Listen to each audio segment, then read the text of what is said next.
Hello, hello. Hey, everybody. We got 13 Hey. people, so let's give it a little bit of time. Get some Yeah, more people people, in. they may still be at work or something. Do I have insights in the chat or on this live already? I need Maz to check in because anybody. I'm just making random people moderators.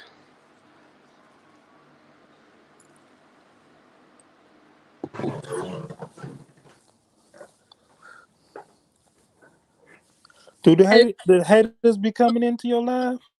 You say what? Do haters come into your live? Yes, sir. They absolutely do. Mm-mm. I had the, Sorry to hear that.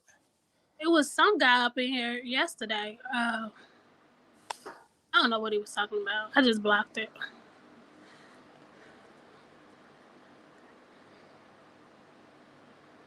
Okay.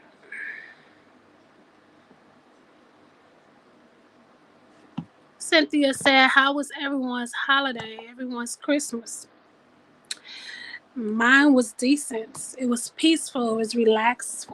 I mean, It wasn't stressful. It was nice. Mine too. I just spent time with my grandbabies.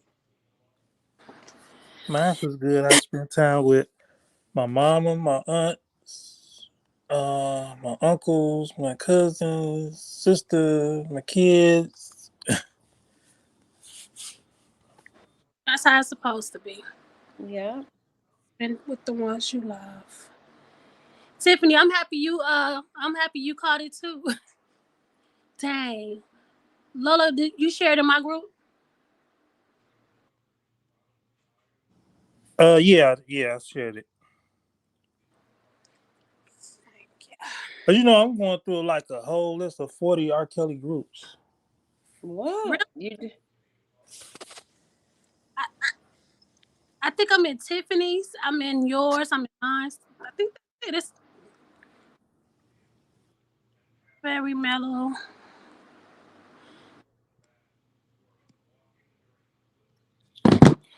Hey, Shale. Hey, Spin Fire. So Mahogany. Hello, hello. Welcome back.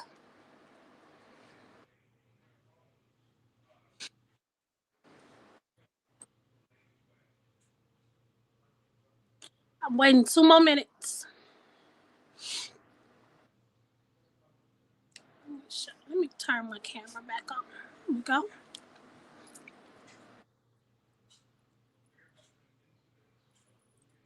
We waiting 2 minutes. 2 minutes. I guess I ain't got no mods in the chat, y'all. That sucks. Mm-mm. I don't got no mods How many people's in the chat? because I Let don't me cut. see. They don't even. That sucks.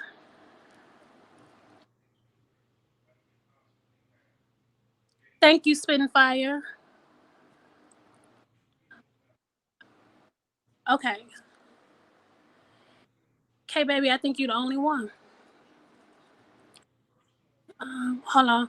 Dottie, yesterday, the defense interview regarding Aaliyah said something about big names being involved. Do you remember that? Wait.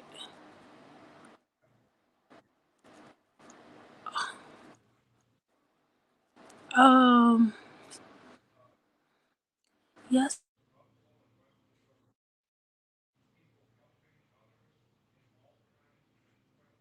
You see Janet's question? I'm trying to remember. Let me Yesterday, see. the guy interview regarding Aaliyah said something about big Which names guy? being involved. I don't, Which guy? Janet, right, which guy?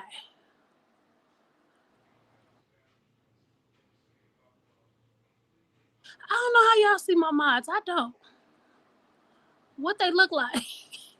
Are they, I mean, like,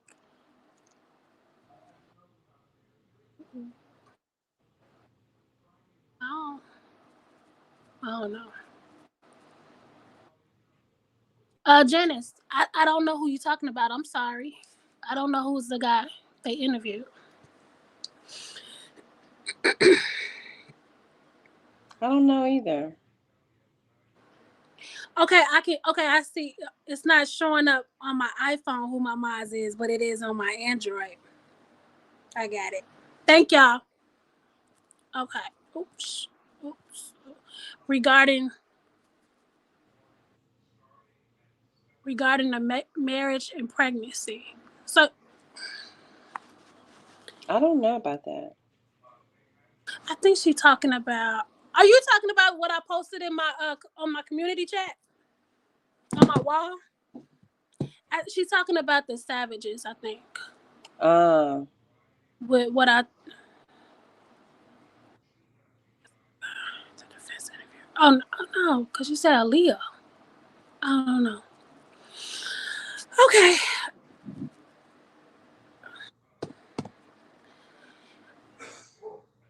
Okay.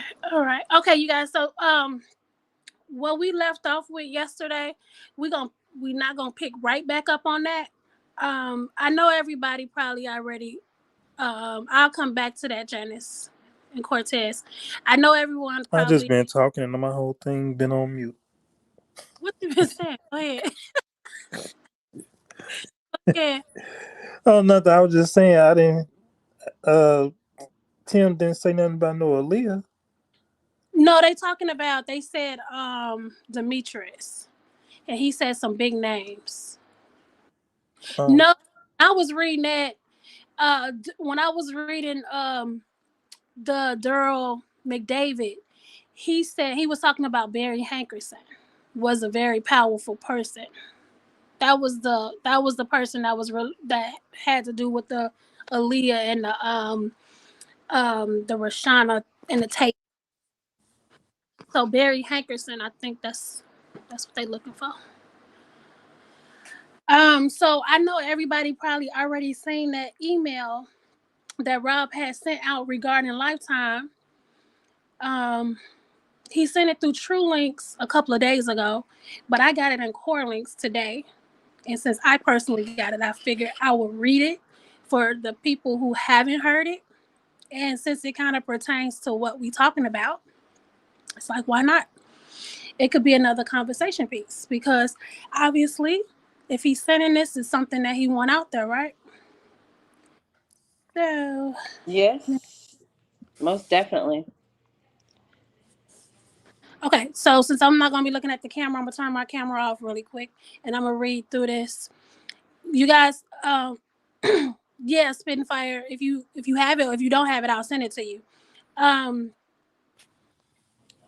please don't post no questions while I'm reading this because I don't want to miss anybody's questions. I want to make sure we answer them. And Tanya and Lola, if you guys see them, can you just like pin them so we can have it to go Sure, back and answer? All right. yeah. sure. Okay, so he says, who is allowing Lifetime to just destroy black men like this?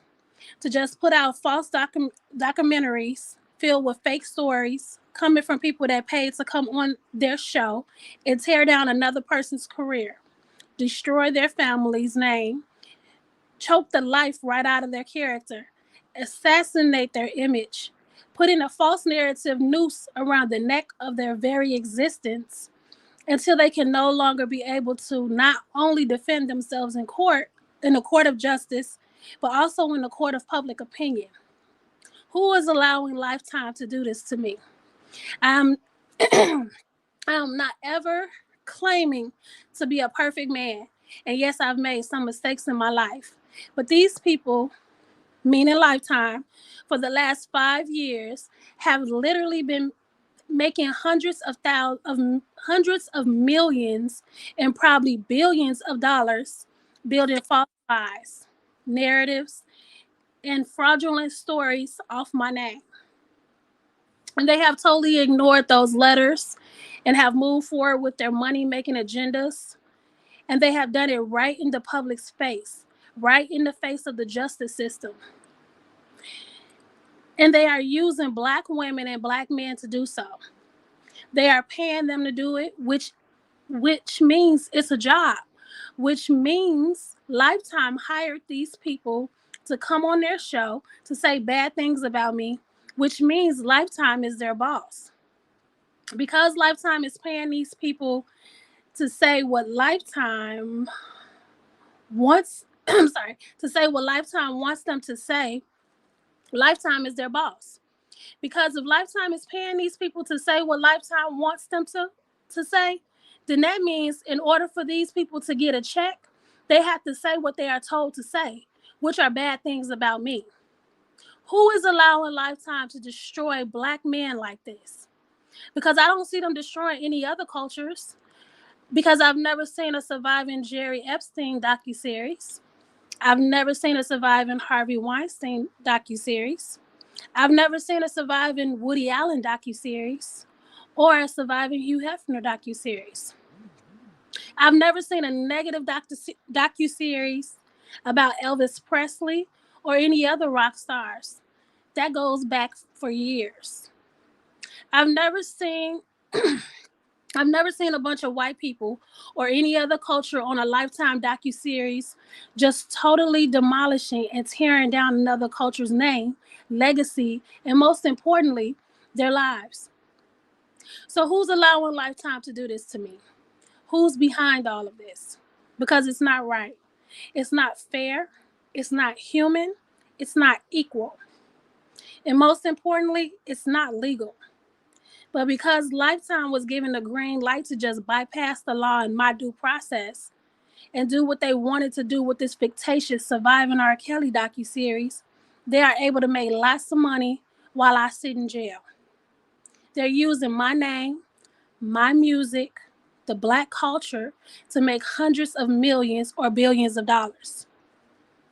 And at the same time, they're destroying our music and the legacy of it.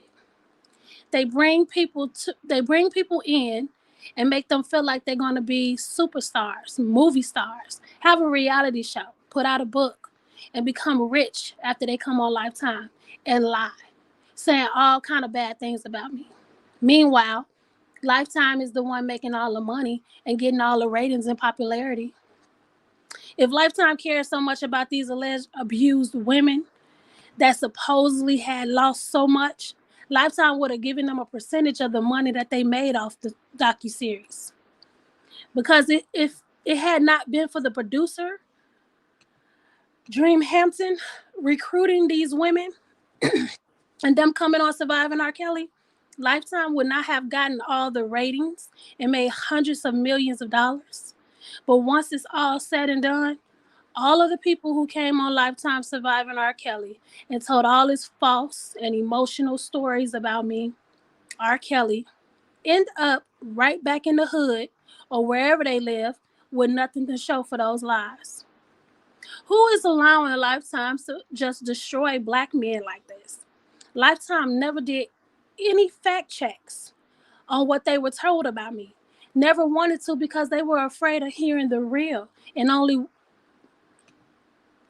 truth about me. And if it hadn't been for Lifetime, which is nothing more than a TV show, I would never have been incarcerated. Who is allowing this to happen to black men? I am not in any way trying to tell anyone not to watch Surviving R. Kelly or Lifetime because I know people are going to do what they want. I just want people to know that what Lifetime's agenda is, and that is to exploit me, my music, my brand, and my name for their own financial gain, violating all my constitutional rights while doing so. And it's just not fair. Because when Lifetime first started putting out these fake documentaries about me back in 2018, there were no women coming out saying all these negative things. There were no police reports being made, no arrests being made. I was living my life, minding my business, and going to the studio. I was doing tours. I was working with lots of celebrities in the studio. Then here comes Lifetime. They started recruiting all of these people, 95% black people, whom I've known and may not have known. However, a lot of these people were women I have had relationships with in the past. And some just may have been a one night stand. And that I only dated, and that I dated back 15, 20 years ago. Some of these women, I remember, wanted something from me that I couldn't give them. Things like a serious relationship, a commitment, or were jealous of other women that would come around me. But because I was always on the road touring, I didn't have that kind of time. And there were a lot of women that didn't understand or didn't want to understand that and became bitter. And because of that, I would end up breaking a relationship off. This happened many, many times during my 30-year career. I also had I'm sorry. I also had to fire a lot of managers during the course of my 30-year career because I found out that they were stealing hundreds or millions of dollars from me. And because I had no education, couldn't read, write, spell, or do any kind of math, they all knew they all knew this about me. It was very easy for them to just push me out on stage to sing while they made hundreds of millions of dollars deals behind my back. But as I got older and started realizing all the money they took from me, I started firing managers, lawyers, road managers, assistants, runners, all of my studios, runners of all of my studios, and even some of who I thought were my best friends. Because they were not only stealing my money, but they would also try and talk to some of my lady friends behind my back. 1 second. so once so once I let go of all the women that wanted me to themselves or were jealous of the other women being in my life, and once I fired all the managers, lawyers, etc., that were stealing all of my money, I created a 30-year path behind me of people who now hated me. Women that want women that once were scorned because they could not get what they wanted out of me. And all of these people would just jump at the chance to get back at me in any way they could. And that's just what they did when Lifetime came knocking at their doors. Lifetime knew just who to target and recruit for their Surviving R. Kelly fake documentary. They knew there were people from my past who were mad at me. Women I may have broken up with going 30 years back, and that mixed with negative rumors about me. Lifetime took advantage of it by seeking out all of those people, hiring them, and paying them to literally come on national TV and just rip my whole life apart, using the soundbite bait Survivor R. Kelly that took on a life of its own. A soundbite that not only ruined my life and my career, but a soundbite that's got me staring down the barrel of the rest of my life in a federal prison. Who is allowing Lifetime to destroy black men like this? And how long will they continue to attack me? My heart is broken. Shame on these people. Robert Sylvester Kelly. All right, y'all. What y'all think? What you think? Tanya, Lolo? Well, I think he should have been talking and saying something a long time ago. It's my opinion now. Put my glasses on so I can see. What do you think, Lolo? Do you think he should have been talking? I agree. He just finally just let it all out. He just been holding that all in, but he was just saying stuff that we already knew. So he was just confirming it, Somebody, especially when it comes down to like it caused him not to get a fair trial. It violated his constitutional rights. I think he just got to his breaking point to where he just, fed up. I think he just figured before the trials, the truth was gonna set him free, and then he actually had to go through those trials to see that's not necessarily true. Um, because they're still willing to lie and manipulate in the courts, and you never know what people are doing there. So I feel like, oh, I'm gonna go and I'm gonna have my day in court, and then I'm gonna go home because people are gonna see the truth, and that didn't happen, and so now he's just to the point to where he's fed up. Yeah. So that's why he like, well, I need to speak on this stuff now because where his silence, what more damage can it do? It's time for you to tell your side, and it's time. So because if you don't, people that don't know you like we do, people that don't know you the way we know you, they can't relate to you because all they hearing is one side.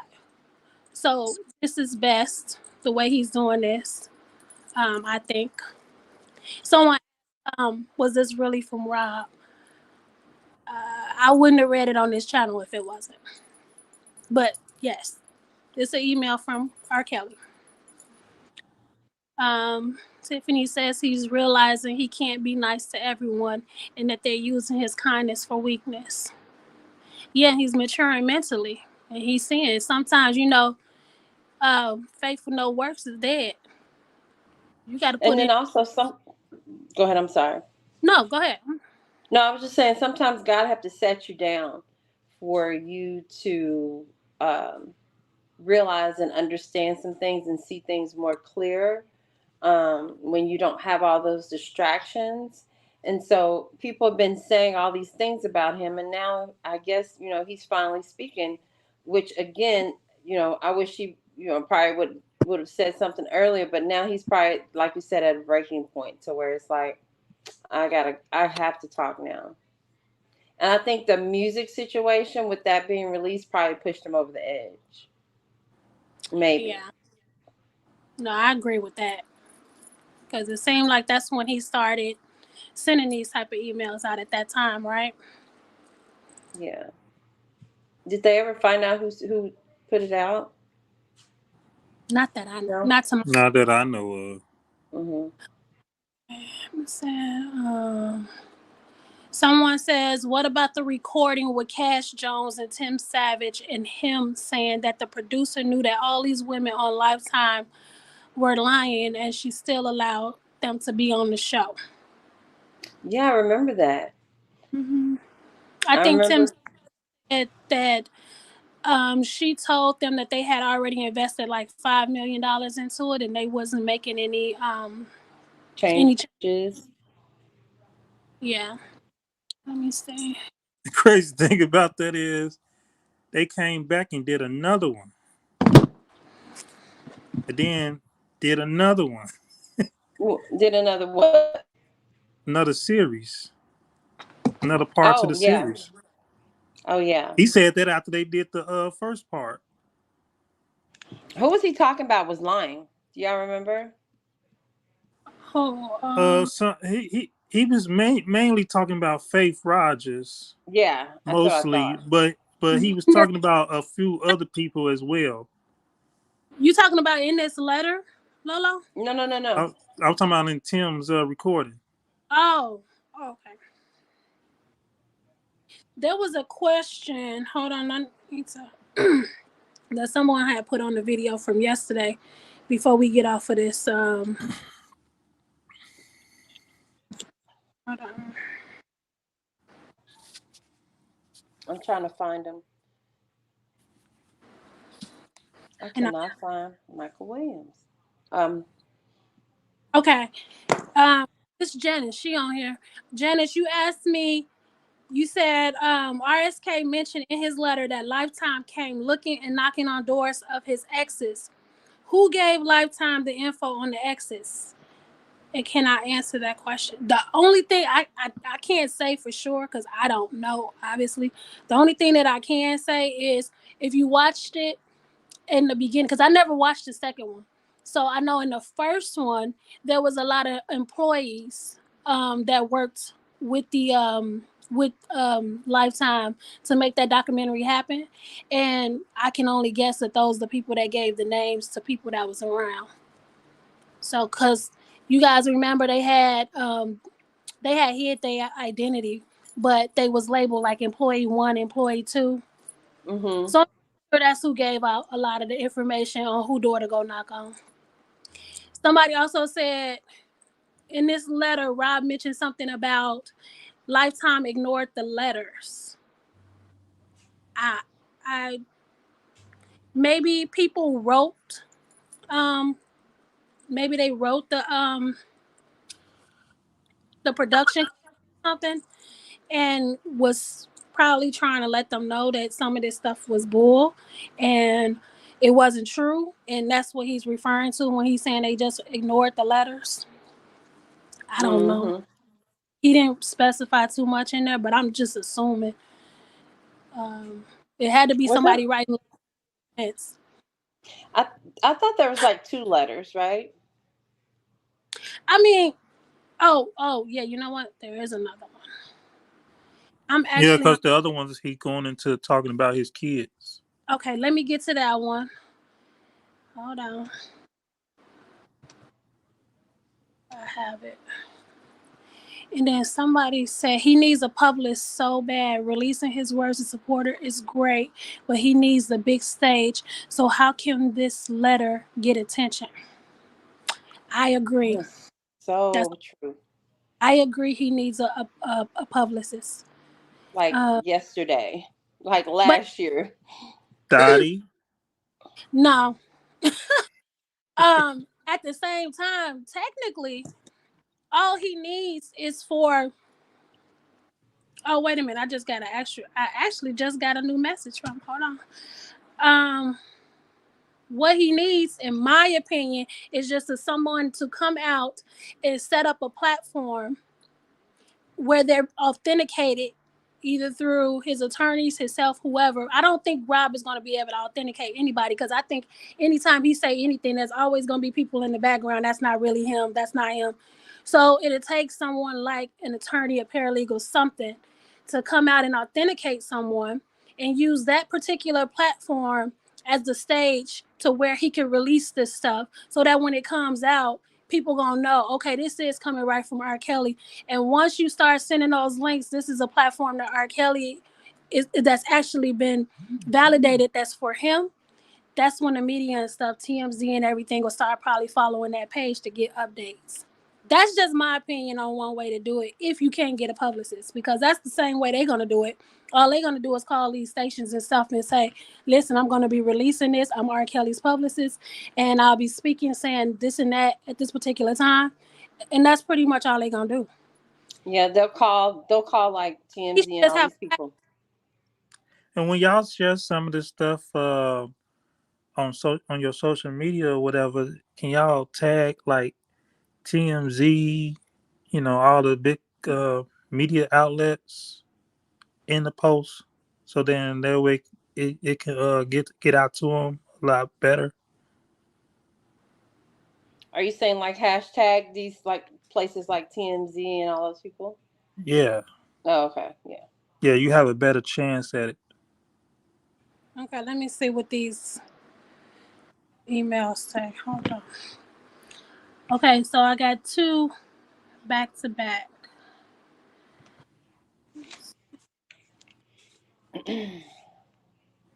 Okay, so actually this is dang, I ain't even open this stuff up. Well, right on time. Why I feel like okay, so y'all just mentioned that he had a second letter, right? Yeah. Yeah. That just pop up in my email. I got it at 5:20.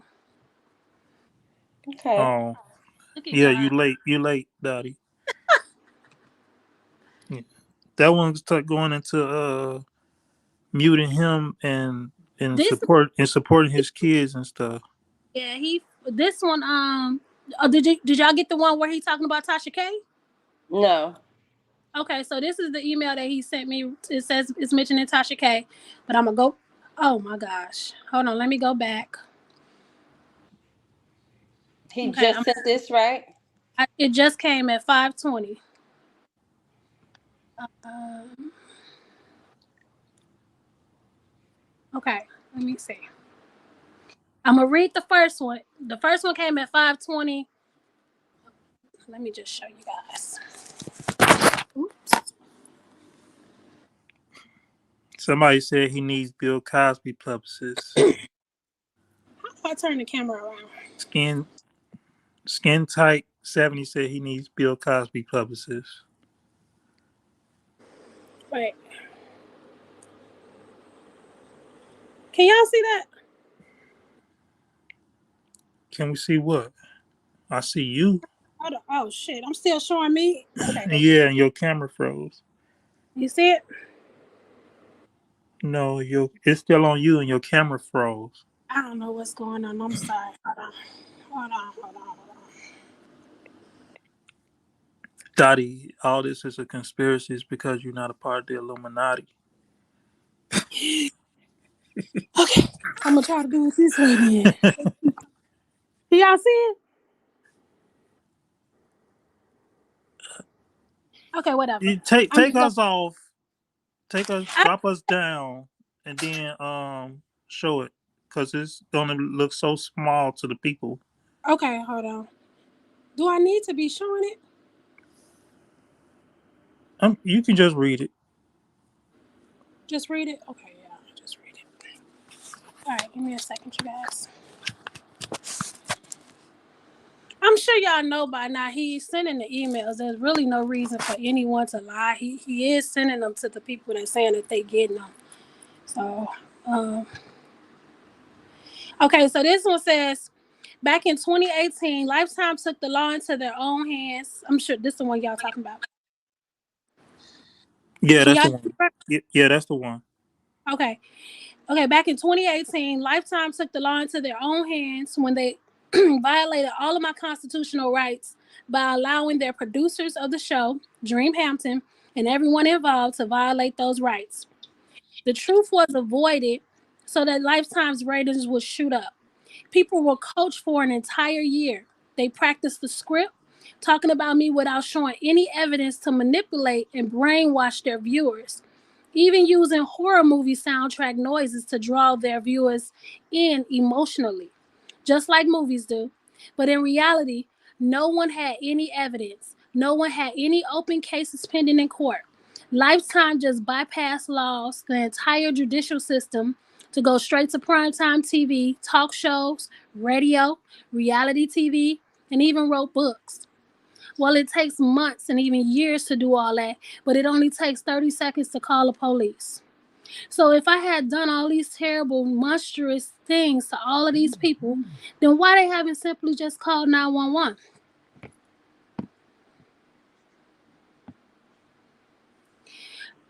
Sorry. Oh, shit, I lost my place. Lifetime hunted me down. The bullets they used to shoot me were people from my past that were angry, jealous, scared, because they were all put out of my life for stealing from me or taking advantage of my disability when it came to my reading, writing, spelling, and math. Lifetime had people that were in the Surviving R. Kelly fake documentary doing press TV, radio, blogs, award shows, even walking the red carpet for these events when they still no police reports being made and no court cases pending. But when Hollywood TV cameras were turned on and the red carpet was laid out, all the flashing lights started. You saw people who said that they were victims receiving awards as if they just completed making a box office hit movie. The producer of this fictitious scripted TV show, Dream Hampton, Lifetime, and everyone involved in it, not only the committed fraud with lies of omission, they also took the law into their own hands. Because, for one, the producers of the show never reported these alleged crimes that had supposedly taken place to any authority. Lifetime never did any background checks on the people they were interviewing about me. Lifetime never Lifetime never did any fact checks on all the stories that were told to them. They just went with what was being told as long as it was something bad being said about me. No due process or anything. Meanwhile, for the past 5 years, social media has pulled up criminal records exposing lies on top of lies of these people with just simple Google search.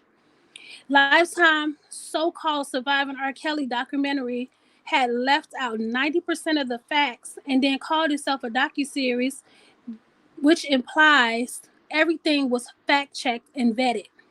For those of you that don't know, Documentary is a synonym with truth. While surviving R. Kelly was not the truth, and since it was 1,000% one-sided, that should tell everyone who watches it that.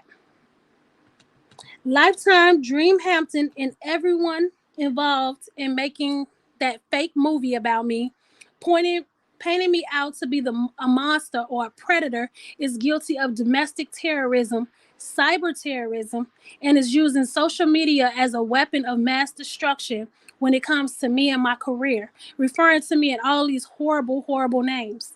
And they have been doing it for the last 5 years. The reason I have not said anything, okay, he answering our question. The reason I have not said anything about it until now is because I have spent 5 years just trying to ignore all the rumors, trying to ignore all the false allegations, hoping that they would either go away or that these false allegations would be exposed. Did I say that? But of course, that didn't happen because right after Lifetime put out the fictitious docuseries, I was arrested. And then from there, I have been quiet, hoping and praying that the justice will be served and served properly. And I'm still to this day trying to hold on and believe in the process as my lawyers continue to try and untangle all the knots. But when I found out that Lifetime was putting out yet another docuseries on me, I felt compelled to say something. I have been taking the bricks and stones thrown at me, the tsunami of career and life destroying rumors spread across America and the whole world about me.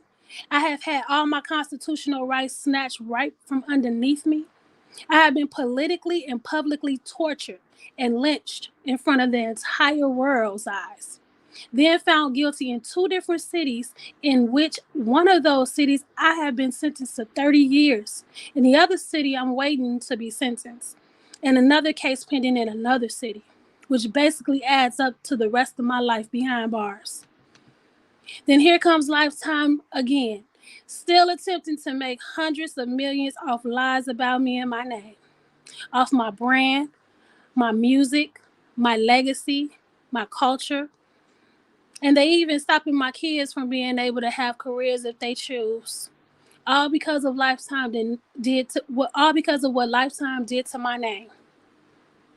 So if anyone sees my kids out there, it feels like they are good at what they do, please put me and my circumstances to the side and give them a fair shot. Because that's all anyone deserves in life is a fair shot. As for Lifetime, yes, you totally alienated me in my life and career, and I know you care. I know you don't care about that because of the ratings you got and the money you made and are still making off my name. But I just want you to know that what you did and still continuing to do, not just to me, but to my family, my friends, my fans, and the millions of people that have come on surviving R. Kelly and said good things about me. Those were the people that totally ignored because they didn't fit the false and negative narrative you wanted to present to the world about me. Okay, so that's the end of that one. Okay. Now the second one. Y'all still with me? That Yes, was a ma'am. check. No, Read the that was. I mean, read this the is. one. You Uh, right. You right. You right. My read the bad. one about Tasha K. Okay. The third one.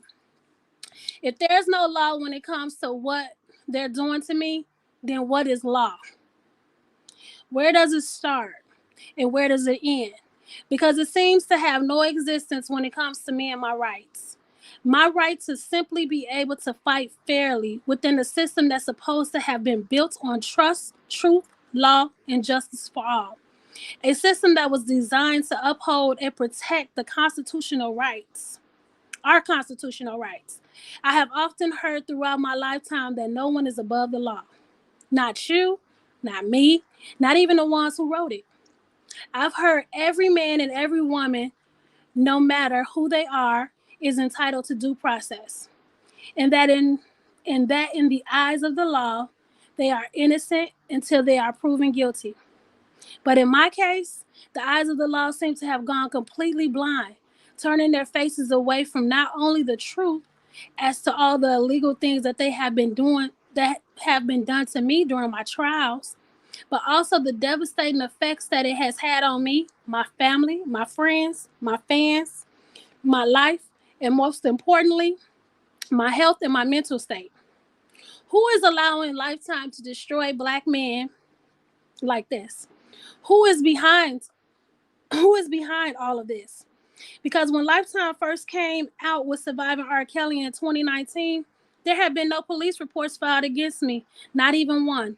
It wasn't until the fraudulent career killing and life destroying docuseries came out that I was even arrested, which means Lifetime, a movie show, was my police report. Who is allowing Lifetime to destroy black men like this? Who is allowing a BOP disciplinary officer to just steal all my private recorded phone calls and all my emails, phone calls between me and my attorneys, and then sell those private phone calls and emails to a blogger who shows them to the government witnesses in my case? And all of this happened in 2018 before I even went to trial. And after there was a search warrant execution on that officer, and the FBI discovered that that officer and a famous blogger named Tasha K had been illegally sharing all of my private information with the government witnesses, this officer was not charged, arrested, or had to face any consequences for their crimes that they committed against me. Crimes that ultimately led to the devastating outcome in my case in New York and God knows where else. Tasha K was never arrested for sharing all the private emails and phone calls with the government witnesses, nor did she face any consequences for the crimes she committed against me. The officer was allowed to just retire after she committed those crimes. And Tasha K just continued on with her life as well. Again, who allowed these people to do this to me? Because they are real crimes that were committed. Crimes that had real effects on my cases and my life. Robert Sylvester Kelly. That's it, you guys. That's What the y'all one think? that's the one you just got, right? New one. That's the one I just got. So I got two back to back, and then I got the first one earlier. Okay. He asking the same questions that everybody want to know, especially dealing with that BOP officer. How is she going to be able to just retire and nothing happens? Like she should face some type of discipline. I'm just going through the chat to see if we got Yeah, any. me too. That's what I was looking up. But all this is going to end up being a big lawsuit when he get out. Yeah. But I said that he had a lot of trust in the system, and then he seen that it didn't work for him, and I mean, enough is enough. And he like, dang, they got the time, they got the 30 years, and we still got another, docuseries coming out. Come on now. His appeal coming up. Yeah, I think I think Bonjean has to have the material for the appeal court by March, I think. Um, if there's anyone on here that has like contact information for like um, bigger platforms and stuff, and we can always. These emails is being shared everywhere. I know the first one when he sent that email that was "Leave My Music Alone." I know that got to TMZ and that got to a lot of news, a lot of major platforms. Yeah, they So got to the Chicago Sun-Times too. and we keep sitting on these lives and talking about it and then not doing anything. We got to actually put in some work. Once we get off of here, we can't forget, everything that was said and everything that we talked about and then not put no work behind it. So if you can do your part, if I'm coming on, me, Tanya, and Lolo coming on, and we doing the lives and we sharing the information, just help us help him by sharing it or tagging, like he said, tagging a big platform. The letters that I read, if they need to be sent somewhere, just let me know. So No, I'm wondering actually how did TMZ get the letter that he wrote? somebody So sent it. Well, somebody sent that email to them. got it. So someone needs to be sending this one. someone who he's emailing sent the email to those stations. Mm. Someone says send to World Star. How can we stop this lie time? I don't know if there's a way because they have freedom of. I think there's a. Tiffany says this. Speech. And I Huh? guess what you were saying, I don't know any way to stop him because of the freedom of speech. Yeah. Freedom of information. I mean, not freedom of information, but um, I think I actually looked that up too on why you can't stop that type. You can't stop documentaries. It's really hard to put a stop to it. Author Nicole Michelle says, I love the way he is orchestrating his defense. To be honest, these letters are vetted in the prison and they are determining which are going to make the news. That's Ah, okay. What if we was to do our own documentary? How Somebody can we go about doing that? said yesterday actually saying that he needs to have his own little documentary. And it makes sense because I said the same thing. It's time for him to tell his story. He has to he that's just my opinion. I'm not an attorney. But it's time in order for him to get some empathy and stuff from people. They need to stop hearing this one side about him. yeah, and just be completely honest. Um, and just like he said in the letter, he's made mistakes or whatever. He's not perfect, and it just needs to be like someone else earlier said. He needs someone, one particular entity, somebody to be the voice. Do you know what I'm saying? To Yeah. where they have connections and um, things of that nature to get And this out to the mainstream media. in my opinion, the same people that they using to go against them is the same people that they need to use to help shine some light on this situation, which is, in my opinion, it should be a black woman and it should be one that understands him as a person and this case. Yeah. When they tell this story, when they read these letters and stuff, they know how to speak to that audience so that they can understand and make them relate to what's going on with him. It's almost Mm, when you think of that trial, when I sat in there, all I kept saying is, damn, this is like a movie, TV show. Like they really? really this whole trial to seem like something that you'll be sitting at home watching on your TV. He gonna have to sell it the same way. Like you telling the person the story. It Um, was so orchestrated. yeah, Perspective Me is saying Milagro. I heard her when she was talking to Chope, and he kind of mentioned Desiree Perez, and she was like, I never did research his case that much. I just know what they said he did. And she was like, basically, I need to look into that. So maybe Perspective, we can just shoot her like an DM or something. Um, and possibly see about having that discussion. Oh, somebody said maybe Dennis could help get it to the media. Yeah, that's a good idea. And yeah, I did Tanya, hear Kells coming out with one. Says I did hear Kells is coming out with one. Oh, a documentary through one too.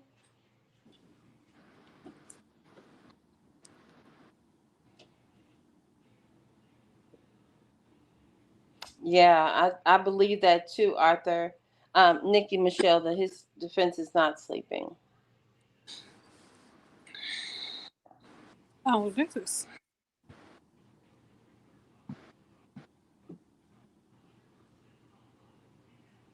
Who works for Jay Z?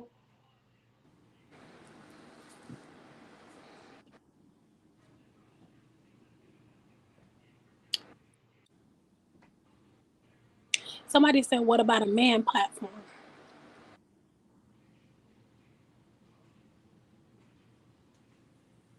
A man, huh? I'm not sure how effective that would be. Maybe, but I think it has to be a mixture. If you got a platform that's run by a man, I think you at least need to have one or two women on there. Just Yeah. because I was thinking about this earlier, and I think just because when it comes to the parents being around, we got to say, because we raise our daughters. So being at every single situation, even with the ones that don't have anything bad to say about Rob, there was still a parent around. There was always some parents. And so we gotta, like I said yesterday, when it came to um Azriel going to that hotel, there's no way in hell I'm just gonna go to that hotel and set some security upstairs and not follow them up them stairs and then drag her ass out that room. Because if she wasn't supposed to be there, then that's what you should have been doing. To leave her there says something totally different. Those are things that, as a parent, and I think that'll come. People relate to that more coming from a woman, where as a man, not saying speaking, anything bad about a man, but I just feel like those part, and that's big. That's it's sad. Well, no, go. It's sad, but when it comes to the mothers, they play a big part in all of this as well. And he says Lifetime, but Lifetime and those parents, I can't say that enough. Somebody said Boosie, Vlad TV hasn't really said anything good about Rob, right? Only thing I remember Vlad good thing that he said about Rob was what's the difference between him and Hugh Hefner? Because since that last trial, all Rob has had was nothing but legal women, See, the problem with whole that is, bunch of legal women. yeah, That's the only good thing he said. and somebody else said the same thing. Vlad TV hates Kels, but the thing is, when we doing this, we just look like some supporters, some obsessed fans, whatever. Nobody's really taking us seriously. So it has to be somebody that can get it to somebody that has enough power in the entertainment industry or whatever that can share all of this information. Whoever that person was that got that letter to, it wasn't even just TMZ. It was other news stations too that was sharing his first email, right? Yep. But It was on. see, I think honestly that would be 100% amazing if you can do that. But people are scared to touch it. Yeah. They're afraid to even touch it. They're afraid to even put Well, their see, name behind it. it's a way that you can put the story out there. Like, okay, for when I give my trial notes, I always give what the prosecution said as well. I don't never leave out their questions and they points that they hit on or whatever it may be. I share that as well. And then Yeah. I as I'm giving it, I just give my perspective, my thoughts on it, and I show that it's not. You know what I'm saying. I give you the option to Yes. decide. I don't really feel like I'm just being biased and it's just strictly just the defense point of view. I read the prosecution and then I let you decide for yourself the mistakes and stuff that they made or the Gotcha. things they said, like they asked, because sometimes they actually said some things that help the defense. For example, yesterday when we were talking about Azriel, they asked her, um, did your mom tell you to take those photographs? She said yes. She told you to make the crazy kissy face photographs. Yes. Did she tell you that she was going to use them to exploit Rob? No. Who told you that she was going to use the photographs to exploit Rob? The defendant did. So they thought they was making, in my opinion, they thought they was making a point by saying the mother didn't tell them to take the photographs so she can exploit him. He said that. But me as a mom, what the fuck other reason would she want her daughter taking pictures like that with this man for, if that's not what you're trying to do? And you're sending him there to make a song. You're sending her there to make a song. So it's stuff like that I feel help the defense. Yep. So, so just an honest opinion, with everybody that's in here, how do you think when we have these types of chats or whatever, is it reaching anyone besides the direct circle for Rob?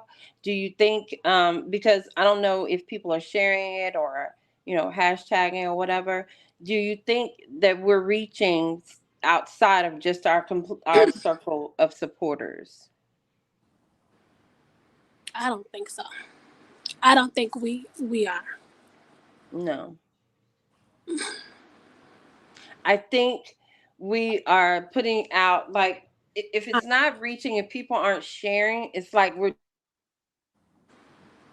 regurgitation of information to just that one circle of people. Do you know what I'm Mm-hmm. saying? Exactly what we're doing. Yep.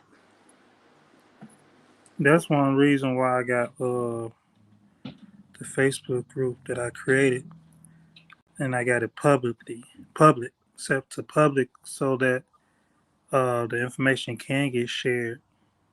Because Yeah. a lot of the R. Kelly Facebook groups are private, and you can't share the information. And see, that don't even make sense, right? Right. If you No. information, if you can't just click on it and see what people are talking about, share that information in groups that's not.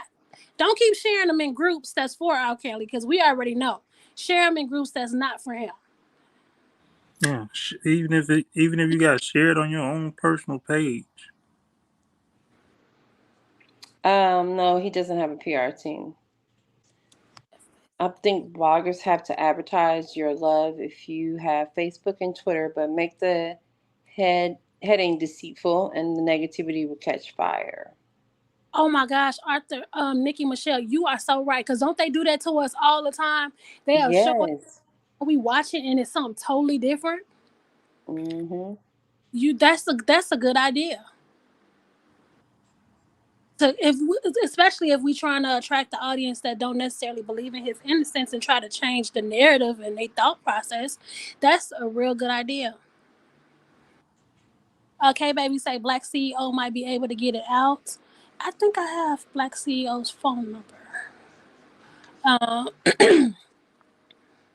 and this email that I read to you guys, the one that just came, I'm pretty sure that he, uh, in Your court. phone You your can hear phone's me? cutting out. Mine is. Yeah, now it's better.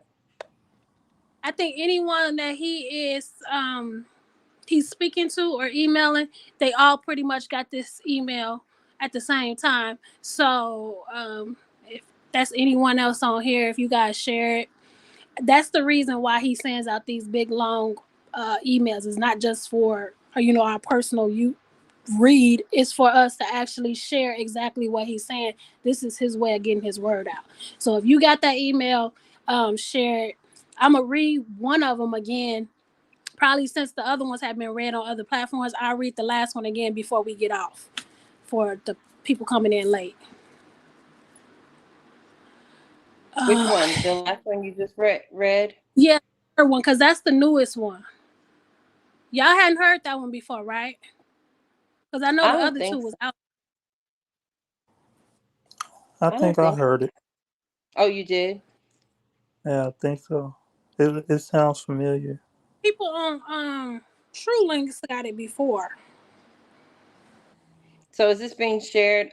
Do you know? Because I'm on Twitter too as well. I know I see Perspective Me on there all the time, and a lot of other people here. Um, is are they sharing it? I don't know where all Yeah, the other. that email got shared in the Facebook groups. Um, I forgot who the blogger was, but when whoever it was put out that R. Kelly had died in his that, cell and that there was some hurtful, malicious stuff, huh? that's Wow. sad. That's really sad. This recently? Wow. I never heard that. Mm-mm, that's sad. So okay, so we covered the letters, and somebody else said, yeah, they think they heard it too. So I know it's a delay with core links. Hi, Frankie. But I'll read it again for the ones that said they didn't hear it. That he died in his cell. Like, wow. So, Dottie, do you have Twitter? I do. So, when you're Perspective Me has her hand raised up. Is that you raising your hand? Wait, what? How, how, how do you know she has her hand raised? Look at her emojis on the in the chat. I don't even see her name in the chat. Oh, how do you see that? Perspective Me, you got your hand raised up, girl. No, saying, I don't. oh, I don't she's even saying see her hi. name. Sorry about that. So let me ask you this too. So when you're streaming on your YouTube, are you streaming on Twitter as well? Okay. No, cause I just be don't know how to do it. Twitter has streaming. uh, for us to do this live. That required me coming on here at 10 o'clock to make sure it's done right. Oh, Uh, K Baby says she shared it on Twitter. Thank you, girl. I don't see Perspective Me. You don't see her? Oh, I Neither shared this live on Twitter. neither does Lolo. I see her. Respect me just because you got me blocked. No, She I'm That's just got you joking. I'm blocked. just joking. I'm just joking. she I was forgot she. looking for Michael Williams' actual testimony, but all I have is his actual the sentencing, like where he said he was not involved with R. Yeah, Kelly. I mean, okay, so thought she's gonna. Huh? I thought I had it, but I don't. Let me see. Um, so we gonna pick up from yesterday. I don't see her. We're gonna pick up from yesterday where Perspective Me, you have to have us blocked or something because I still don't see you. When we left off with who was it? No, Daryl McDavid and Demetri. Yeah. Okay, so we went back to the trailer and we be trying to get like little clues and stuff of who the people or what they're gonna be talking about on it. So one thing that we noticed was they were talking about the car explosion and that whole situation. So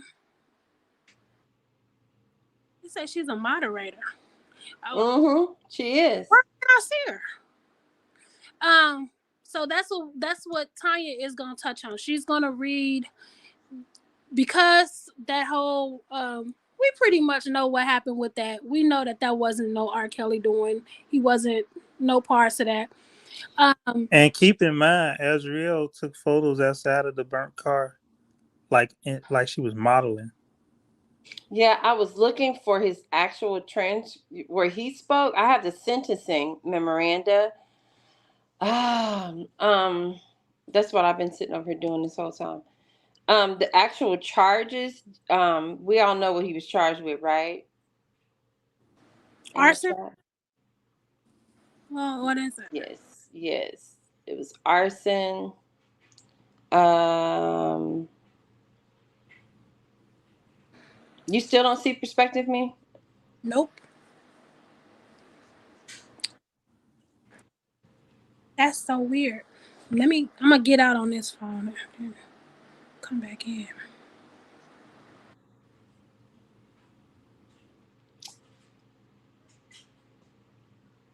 Hey, I ride solo.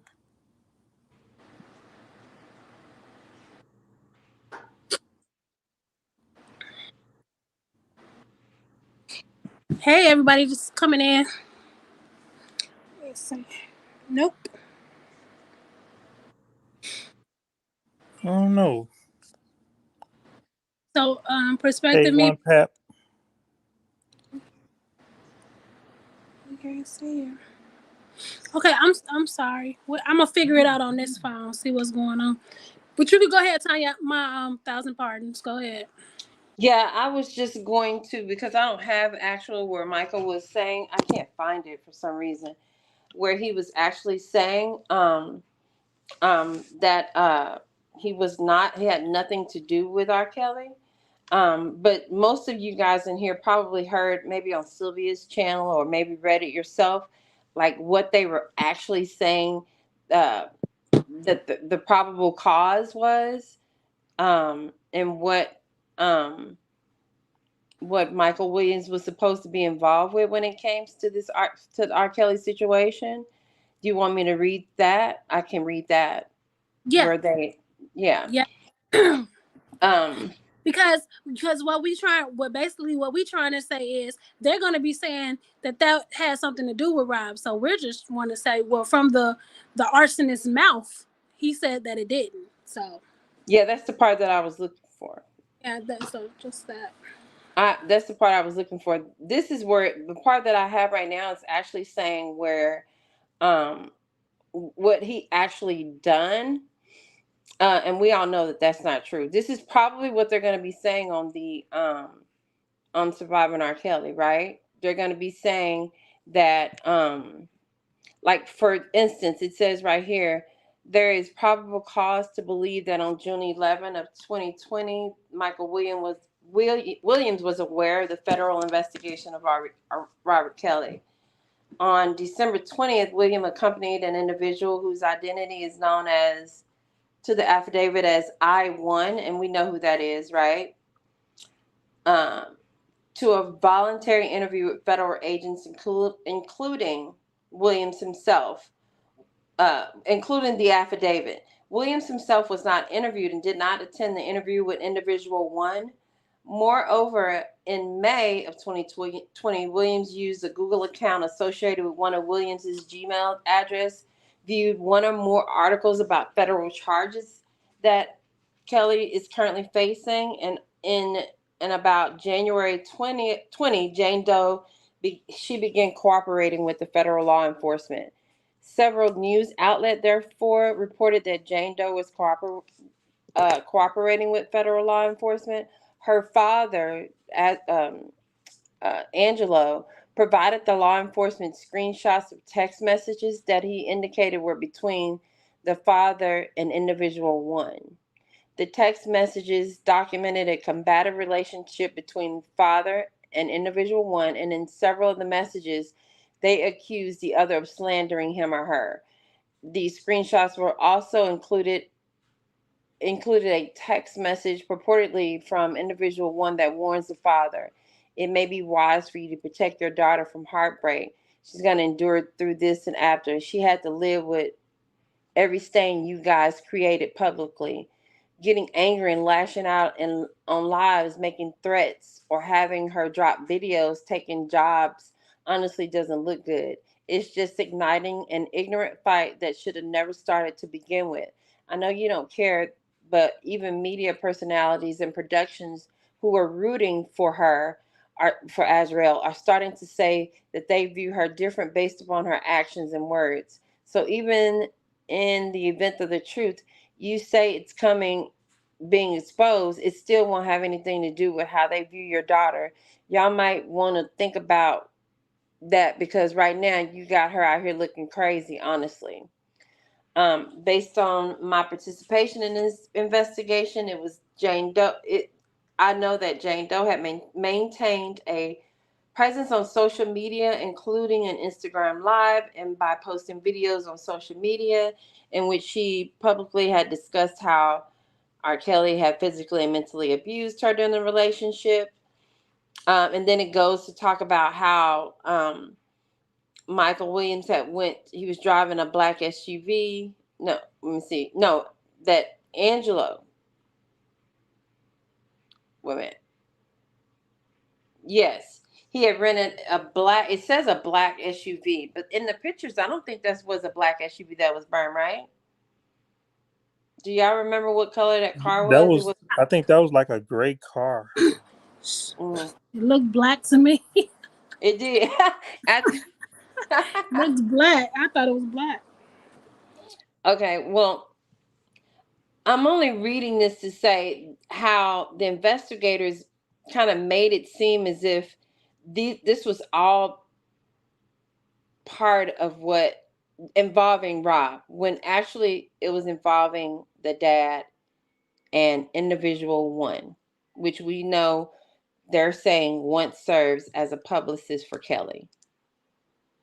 Does everybody know who that is?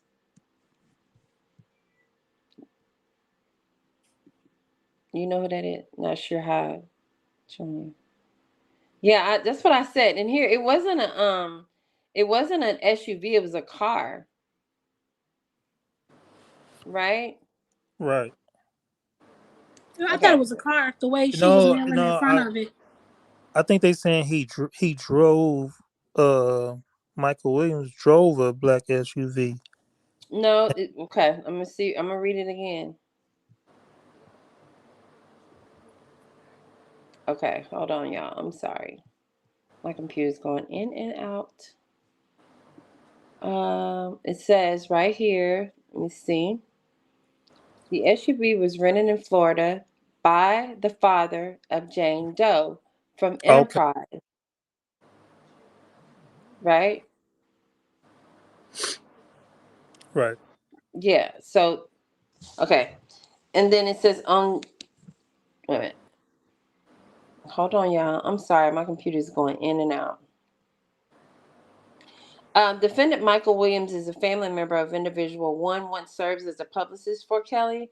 On June 11th of 2020, the Honorable Roanne Mann, United States Magistrate of Eastern District of New York, authorized a search warrant and various telephone companies that operated cell phone towers serving the resident. And let's see, the results of the search warrant showed that among the telephone numbers that were served by those cell phone towers um, was the 8432 number, which was, I guess, Michael Williams. Um, but they're saying, I'm getting confused because these documents are going. Sorry, y'all. Give me 1 minute. Give me 1 minute, Dottie and Daddy Yeah, Lolo. go ahead, take your time. Okay. I'm sitting here trying to figure out how to see perspective me. What happened? Do you see her on your actual YouTube? Nope. So I'm trying to figure out why.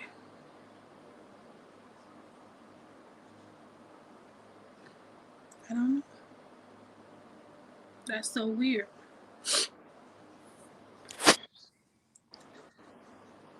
Somebody Google Azrael and burnt car and Google photo search the photos and see if it's a black SUV that she posing in front of modeling.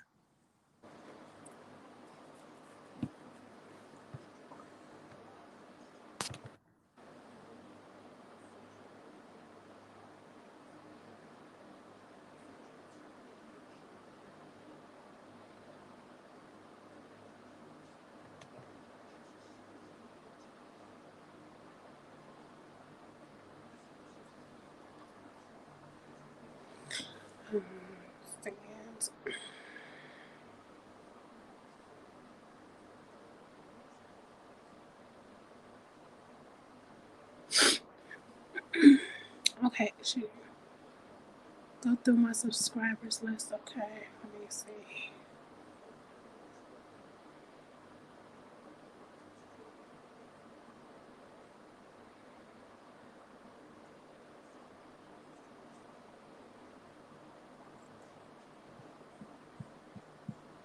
I can't find his statement, guys. I'm trying to find where he admitted that he had no involvement with. Um, Sorry, I'm unprepared. I thought this was it, but it's actually not. It's just actually going over the investigation and him being sentenced. Um, I don't know if it's in the sentencing memoranda. I don't think so. It's just his family speaking. It's not really telling. It's telling about his lifestyle, how he grew up, his mental state, his children. It didn't have anything on this one where it speaks where he actually spoke, but we do know he said that he had no dealings with this had nothing to do with R. Kelly, right? Yes. There and it's not in this one. It's just talking about this is just his sentencing memoranda. He's not Actually, actually speaking on that. you said so? It's not saying what he stated in the court. No, it's not his actual court transcript. It's just Mm-hmm. the memoranda from the judges and his attorneys. I thought that's what it was. My bad, y'all. I don't know if you have it, Dottie. I have it somewhere. I just can't find it right now.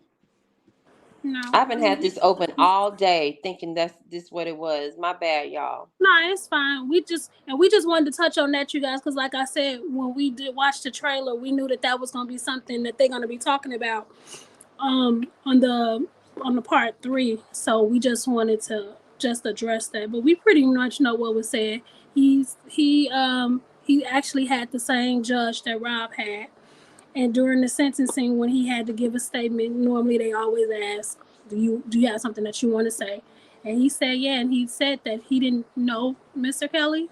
It had nothing to do with him. He was not Hmm. advised or told to do this. It was something that was related to another family member and not that particular witness. So, I do remember also in his complaint him saying that this had to do with um someone that would basically Angelo. He was told that he was stalking his family member and he was doing it to protect her or something to that nature. gotcha. So we all know. Most of us on here they're already they're know. cousins. Yes. So, and then, oh yeah, that is her cousin. So the next thing I'm pretty sure that they gonna be talking about on this docu series is the videotapes. So Oh, they're gonna be talking about them videotapes, the what they have, because that's something that he was convicted of. yes. So I thought it'd be good, like Lolo, if you want to talk about turn your camera on, talk about Charles Freeman and a little bit more Lisa Van Allen, Was because he funny or what? Charles Freeman was funny. Um, it was like he was a comedian or something, trying to be. Um, so this is how it goes.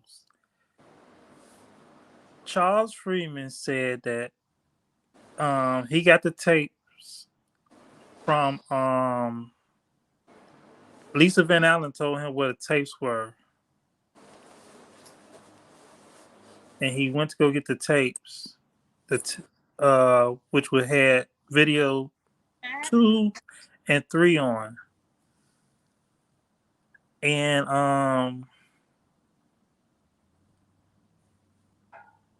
Lisa Van Allen said that she never told Charles Freeman about the tapes.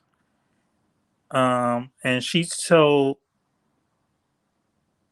had told Keith Merle about the tapes, but that tape only supposedly had video. It was supposed to be only one scene on it, and the tape Charles Freeman got was supposedly had 2 scenes on it, and they just didn't add up. They test each one of their testimonies. Charles Freeman, Lisa Van Allen, and Keith Merle. They stories didn't add up, coincide with each other. So that's what those tapes come from.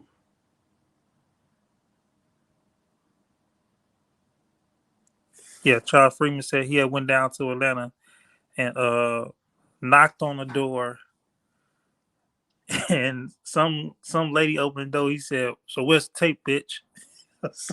Something like that. And then she just pointed to the VCR. uh, he started popping in tapes and came across the tape that he was looking for. No, it was a tape already sticking out from the VCR, and he pulled that one out. He said he didn't go through the tapes and start looking through them. He said it was a videotape already sticking out from the VCR. So he had went there and got the tape. Then he went to, I think, Best Buy or somewhere to get a tape recorder and start making copies of that tape. And he said he made like 4, 5 copies. And they asked him why did he make the copies? He said because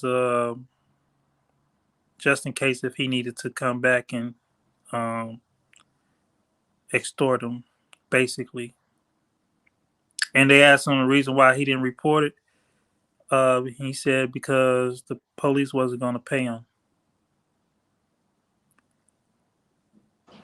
That was funny. Miss Fat said, Miss Fat said, and they had Lisa scam Alan text messages or inboxes to him.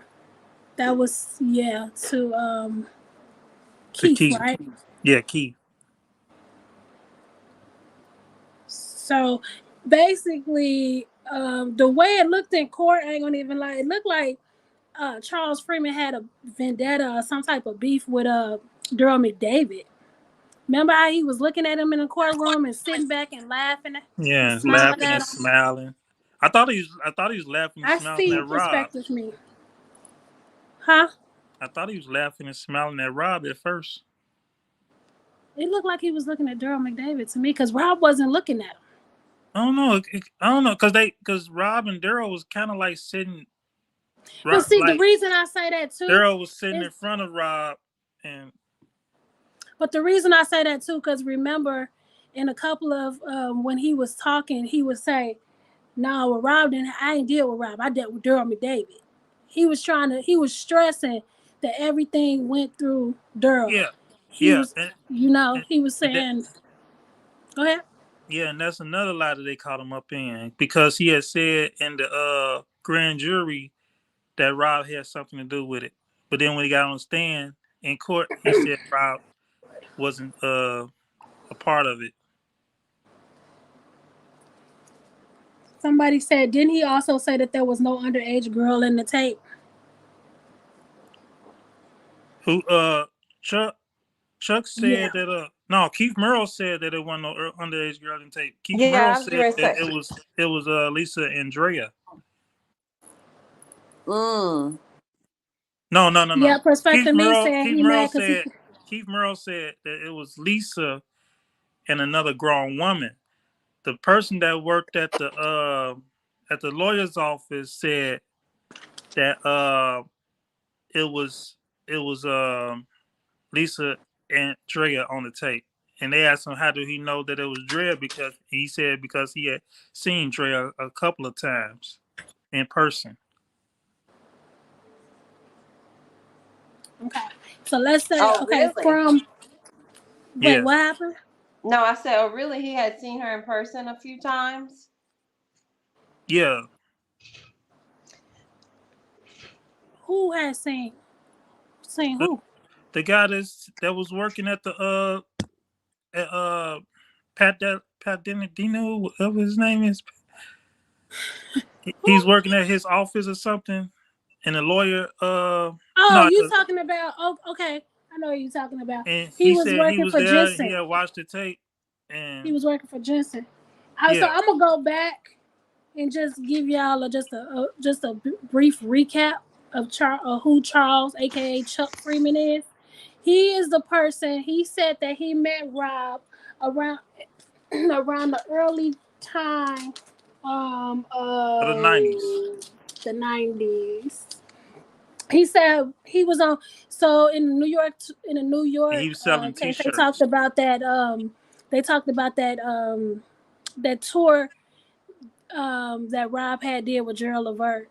He said he was on that tour because he was doing merchandising for Gerald Levert, and he said he played basketball with Rob a couple of times, but it wasn't until he had on this particular jacket, and one of Rob's brothers, seen it and thought that he stole a jacket from Rob. So Rob had confronted him about it, and then once he told him, "No, man, I got this custom made from such and such," then Rob realized that they went to the same person to get so-called custom-made jackets. They became friends, and then he started doing the merchandising and everything for Rob's show. So this was around 93, 94. And he said, and at one point, so how he got brought into the picture, um, from his perspective, from his side, he says that in 2001 he had actually got a call from R. Kelly, and R. Kelly had told him that I need your help. I need you to come and help recover this tape. And he asked him personally to help recover the tape because that group that Keith was performing in, or his music group that Rob was supposed to sign, that was actually Charles's group. He was like a manager for them. So, and because Keith started having a relationship with Lisa, when the tape or whatever they say come up missing, they said that's their reason for Rob to reach out to him, because he knew Lisa, and he knew Keith, and he knew the other band member in that group. So he says the first call was from Robert. There was no one else on that line. He said he told him he wanted him to recover the tapes, and he told him that Daryl McDavid and this particular investigator will call him in a couple of days to give him the information that he needed. So when they were asking him, like what Lolo was saying, when they was asking him how did he know where to go to look for the tapes, he said he had instantly contacted Lisa. It wasn't Keith. It was the other band member. And the other band member had told him, "Nah, man, I got nothing to do with that. That's Keith and Lisa." And so he says, then he contacted Lisa, and Lisa's the one who told him where to go to get it. But then he said Daryl that's how he got caught up in the lie. Because one minute he said Lisa gave him the information, but then he turned around and said Daryl McDavid gave him the information on where to go to get the tape. So the whole big thing was the defense was saying Daryl McDavid, it has a private investigator who works for celebrities and makes tons of money, and they got him on the payroll. They got all these different attorneys and stuff on the payroll. Why the heck will they call you if they know where the person in the tapes is at? Why would they call you to go get the tape when they could have did it themselves and eliminated having to pay you for going and getting that tape? That made absolutely no sense. So then the big thing about the tape is when Chuck received that tape, he said that there was only 2 scenes. There wasn't a third scene. Lisa Van Allen tried to stress that there was a third scene because she tried to make it seem like that third scene was of her and Rashana. But if you go back to 2008, and Lisa said it was on. huh? Lisa said it was on 3 different tapes. She said, "Oh, like scene 2 and 3, video 2 and 3 wasn't supposed to have been on the same tape." Oh, not only that, but me and Tanya was talking about it too. They didn't report that there was any sound on that tape. Right. The one that we heard had sound. But if you go back to her testimony to her testimony to the grand jury back in 2008, she said that she had never seen she had never seen any threesome or any tape that had Rashana on it, period. Right. But now this is allegedly, she says, the tape that she took. So if you watch the Surviving R. Kelly on the first one, she says she had to go. She said as soon as she put the tape in, the first scene she seen was her and Rashana together having a threesome with Rob. In court, she said there was a scene with just Rob and Rashana, or 2 scenes with Rob and Rashana. She fast forwarded that, and the last scene on that tape was the threesome tape. Was a threesome. So in court, the defense is like, here you said you didn't have to rewind that tape, but now you're saying you did have to rewind that tape. Then in 2008, you said you never seen a tape that contained any pornography or anything with Rashana. So then Keith, his testimony about that tape was she actually she got upset with Rob. This one she stole a watch. This one she stole a chain. No, she didn't steal a watch. She stole a chain, right? Yeah. She stole his chain. She was dating Keith. She sent that stuff to him. The first she time, told, huh? first time she stole the chain, When She he stole let the chain. he let her back in to his life, then she stole the watch. And so I think the first time when she stole that chain, the reason she left, got in another relationship, got pregnant. That person became abusive, and then that's when Rob took her back, her and her child. Right. So then she stole again. Right. And so the tape she called him, she gave him the chain, and he tried to pawn it. And him and Chuck tried to pawn it together actually. And then it came up reported that it was stolen. Stolen, yeah. So Chuck got in, Keith took off. So when by the time the police got there, it was just Chuck standing with the stolen chain. But as far as the tape, when they asked him, well, how did you get the tape? He said, well, Lisa called me and said, listen, I got this tape. Me and Rob, we having sex, whatever. And he said, well, I want to see it. So she said, okay. She sent it to him. Now, she tried to make it seem as though she took the tape because she didn't want no tape of her being out there. Right. And but that would mean we would have to believe that Rob does not record every sexual encounter that he has, because if you were with him for this amount of time, there should be more than one tape. Why did you only take this one tape? So we can't believe that. This tape was taken because he said she took it because and she sent it to him to watch. To watch. He said when he got the tape, he watched it with some family members, right? Mm-hmm. He watched it with some family members. They asked, what did you see on the tape? He said, I seen Lisa having sex with a celebrity. He said, I seen nothing. Oh, and he says, there was another person that was on the tape he didn't recognize. They asked, when you watched the tape, did it alarm you or something to make you want to call the authorities? Did it seem like it was something that was being, something that was illegal? And he said, no, it just looked like a regular sex tape, but better because it was a celebrity in the sex tape. So they asked, did it look like a underage girl was having a threesome in that tape? He said, no, it looked like a woman, a grown woman. And then that's when it came out. Well, not really at that point, but that was Drea in that tape with Lisa Van Allen and R. Kelly. Right. So there was a big, before they start saying that there was this tape with him, that wasn't true. Each one of them testified to something different being on the tape.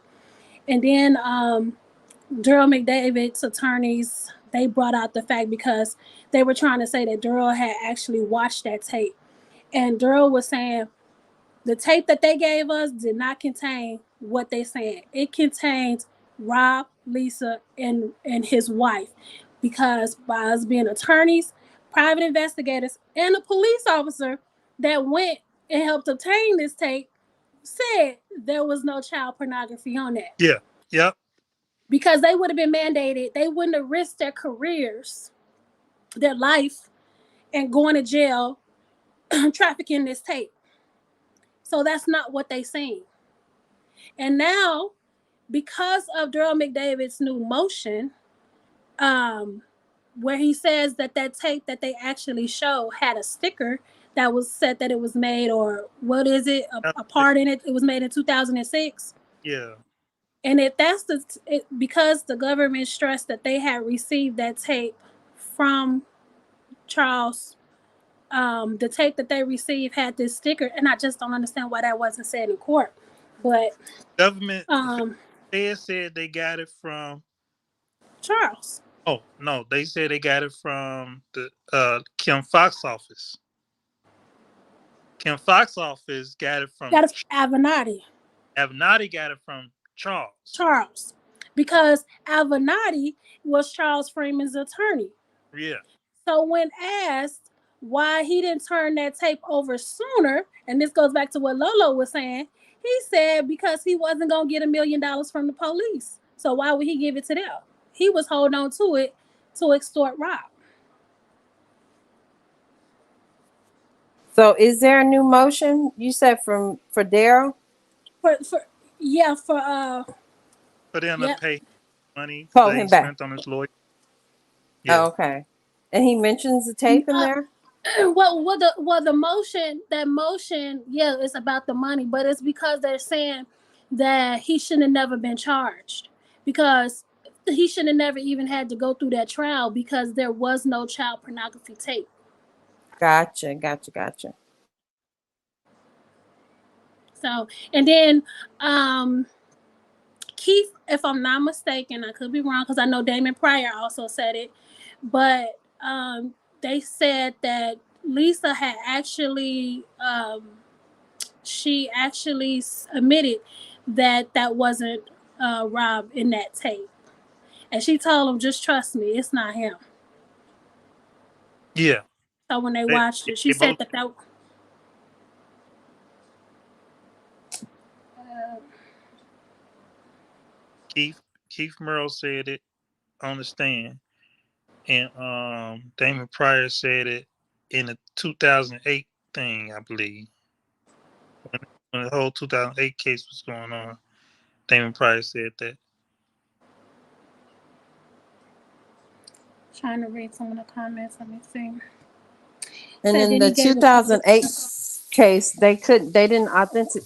The reason why he wasn't convicted of that one was because she said it wasn't her. Was that the She only said reason why? she said it wasn't her, and also a video specialist forensic guy got on the stand and said that it was altered, it was doctored. The mole on Rob's back kept moving. It would disappear and appear and move all around, up and down on his back and stuff. And so that's how they found out that it was altered and doctored, that it was a fake tape. And in this particular trial, the judge did not allow a forensic person, correct? Right? They didn't. Yeah, the judge said that the forensic guy, no, there's no need for forensics because Rashana is going to testify and she's going to authenticate the tape herself. But that video one is the same tape from the 2008 case that they said was doctored. And now that she came on the scene, now saying that it's her that is not doctored, it's just a whole big ordeal dealing with that. Especially said it's doctored. She said it's not doctored.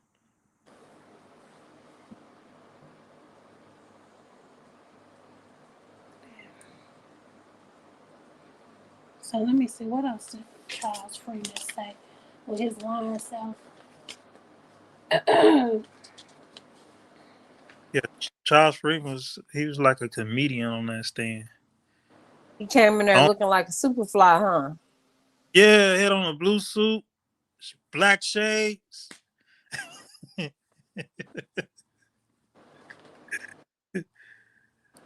I can't, when we go out to Lisa Van Allen, I know someone had asked, why did she try to leave?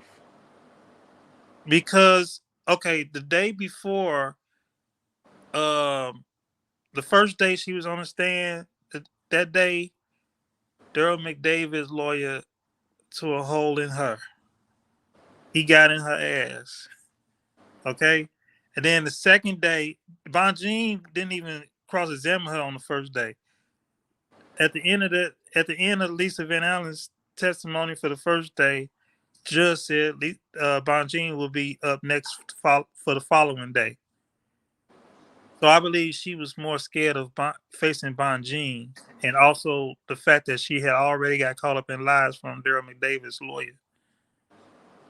And then on And top of that, on this day, she's gonna get cross-examined by Bonjean, and she just didn't want no parts of it. She wanted to go home. so, also, when it came time for Charles and them to turn the tape over, Rob had already told them what was on the tape. So when they looked at the tape, they knew that it wasn't the same one, because was it because Drill was missing off of that tape? They didn't. They knew it wasn't the same one. Because Because of a lie detector test. no, it was another reason too that they trying to say that they knew it wasn't the same one. And then remember, Charles had said he had actually made 3 or 4 copies of that Right. tape. And then Keith had tested. Keith had testified that he had actually seen something on the internet. Yeah, I think he seen something on the internet from Rob and Gary Sheffield's wife, the baseball player wife.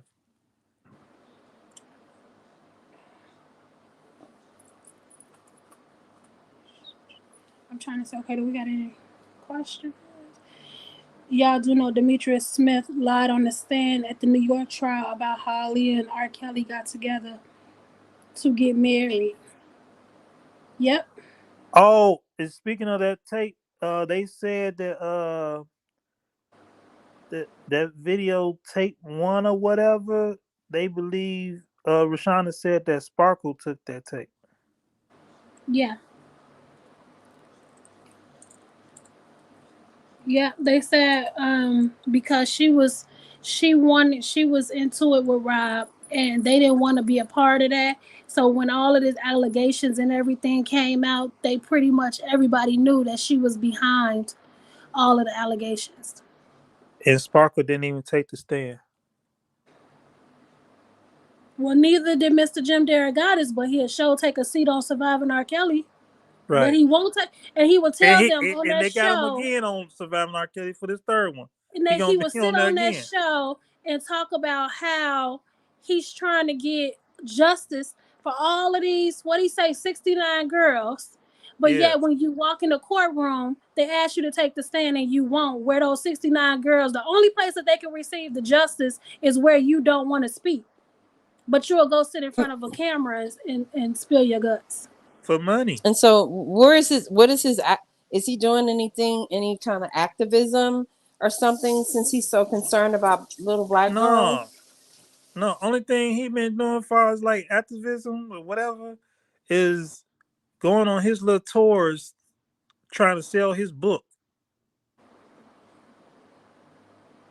And it even makes sense because if because of his he is a journalist and he has connections and stuff, why are you just talking about Rob? Why are you so obsessed with this case with Rob? There's 5 or 6 other high profile cases going on where they're saying the exact same thing. Why are you not picking those up?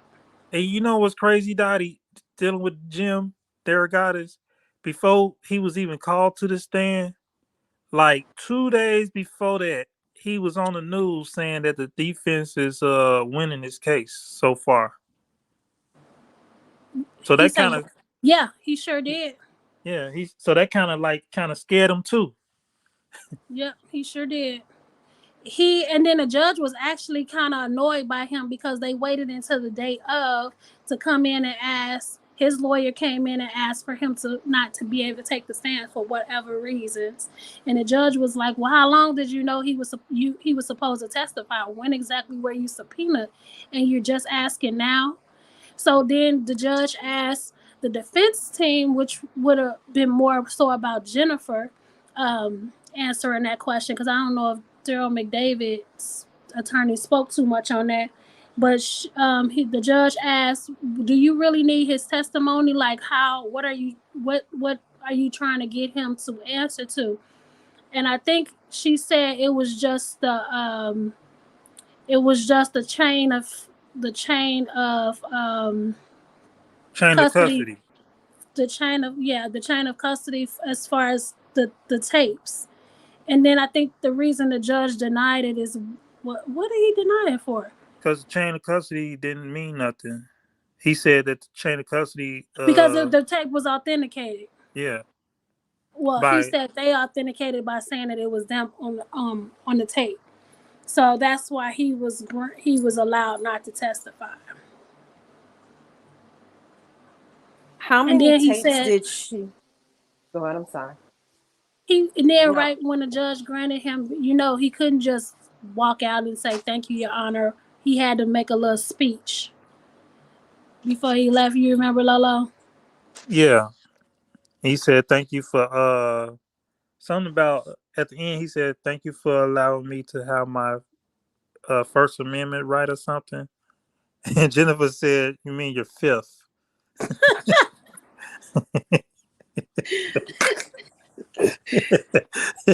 That's funny.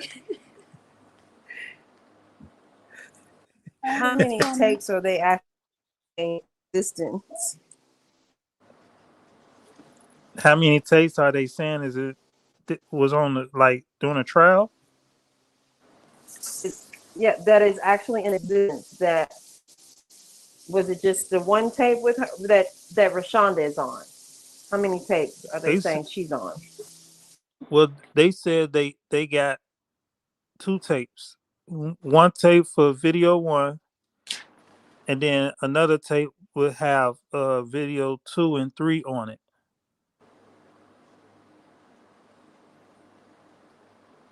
So just three like two tapes for 3 scenes. Gotcha.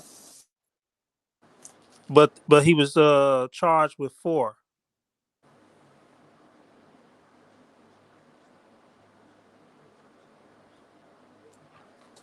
I was just asking for people who probably didn't know. Like, there's actually like how many tapes there's actually out there supposedly with her on there. So, I and the sat in that original tape. courtroom and I still can't even answer that question. I know. And I'm I was in there. confused. I have no idea. That was so confusing. And you know what's another thing crazy? Tracy Simpson got on the stand and said that her and Rashana was on a tape together, and Rashana got on the stand and said she don't know Tracy. She never seen her a day in her life. Yeah. And and Tracy lied to Really? the feds. Tracy also lied to the feds about being one of the girls in the video. Yeah. She tried to say that that was her, and then had to turn around and tell the truth and say that it wasn't. You see what type of they the dumb shit. Like when you lying And about stuff, like you putting yourself in a situation. It's like, okay, what else would you? And just so y'all know, he was found not guilty with when it came to Tracy.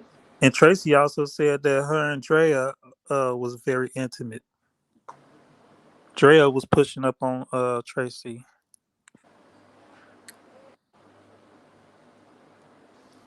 Mm-mm. Okay, so so video. They said that video 2 and 3, which is on the same tape, which would have been counts 2 and counts 3. Those were made between, they said, September the 26th of 1998 through September the 25th of 1999. And then So, count but how 4, is that got a something in it on in count. 2006 if it was made then? So that's the reason why Durham McDavid's attorneys put in that motion regarding that. And then count 4. And then don't you remember them saying something to one of the witnesses? If I play this tape right now, it's gonna be the same tape. Yeah, It's not gonna say so. It's not gonna show something different than what you're saying. yeah. And And they had then asked the police officer that marked his that put his signature on the tape or something, that if he was to open up that tape, would his signature be on it? yeah, And the prosecutor was like, no, we don't want him to open the tape, you know, because the signature probably wasn't on it. It wasn't the same tape. yep, I believe that. I want to go take y'all back Wow. to um March 6th, March 6th, 2020. So Rob had been incarcerated for almost a year at that time. He had his hearing with the same in the courthouse, the same judge, and at that hearing, um, Greenberg literally had to ask the judge to order that same. Well, it wasn't that team had actually changed over because the prosecuting attorney she they switched them. Whatever happened, but they had to order them to turn over discovery and etc. of things that they found to them because they didn't even want to give them any of their discovery. They said in the courtroom. The judge said, if you have discovery on these girls, I think they pretty much wanted the accusers to all have psych checks. Yeah, They wanted them to, and um that's what Greenberg and I was trying to say. All of these, they all have issues. So we want their medical records, and we know that the government has the medical records, but they haven't turned them over to us. And so that time, the prosecutor was like, "Well, it's not our job to turn over anything to you. You should get your own private investigator and figure it out yourself." And then they also said that we can't turn it over to the defense because it'll help the defense. And so the judge was like, "So you have discovery that you don't want to turn over?" And she said, "No, we don't." And so he had to go on and say, if and when, if you do get some discovery or that you get these records, you are going to turn them over to them, correct? I don't have to order you to do something that you know you're supposed to do. And she was like, well, okay, I guess. But then when we get to trial, the lady that's in charge of the Black Expo, when they wanted to say that Tracy had met Rob at the Black Expo in 1999, she gets on the stand and she comes with a picture. And so when she got on the stand, she said Rob was not at that expo in 99. He came in 2020, he came in 2000. And so Jennifer said, well, how can you be sure? And she said, well, because I have a picture right here of him taking pictures, signing autographs with the fans. Jennifer was like, oh my God, how did you give this to the prosecution? And she said, yeah, I've been gave this to them. And so right then it was an issue because they had never turned that over to the defense. Yeah, and Jennifer never seen that picture. She never seen that picture. So they were withholding all kinds of They were, yes, yep. pertinent information. So just like they was withholding the information from that expert witness, that doctor who basically came to co-sign on Pauline, was her name Pauline Pauline. and James' testimony. He came in and helped their testimony. That's the one, and these two particular people are the ones Rob was convicted on. But they sat there and they allowed him to lie on the stand. So I don't know if you guys watched my live where I talked about how much he made. The government had actually almost paid him $10,000 for his testimony. Yeah. One of Jennifer's motions is that's why she's asking for either a new trial or to overturn the verdict, because he intentionally got on that stand and lied. And the government knew that, and they didn't do anything about it. The funny thing about this is it was the government who told her that he was lying after the Yep. fact. That's where Yep. she got the information from to put that motion in. Yeah, and they didn't even try to correct him when he was stand lying. So, yep.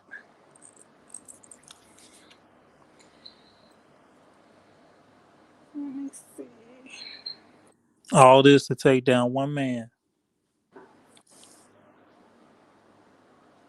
And the reason why that year is so pivotal from Tracy saying it was in 99 and the pictures showing that it was in 2000, because in 99 she would have been 16, which would have been under the age of consent. But in 2000, when the picture was taken, that's where she said she met him at. She was actually 17, the age of consent.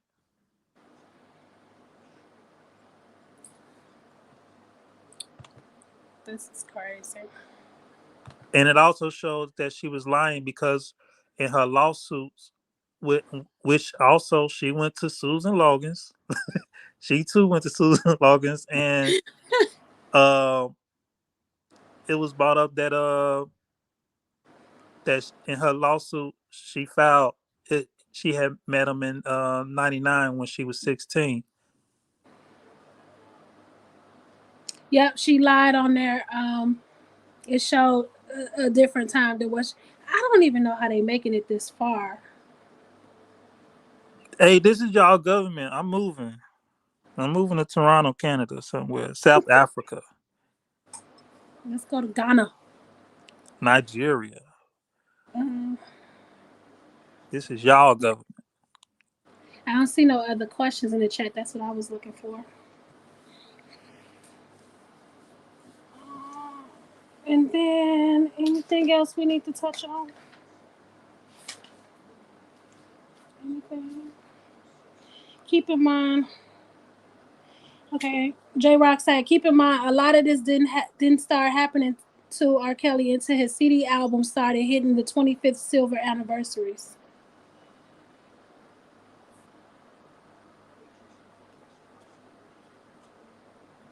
That's Yep, true. That's true. that is true.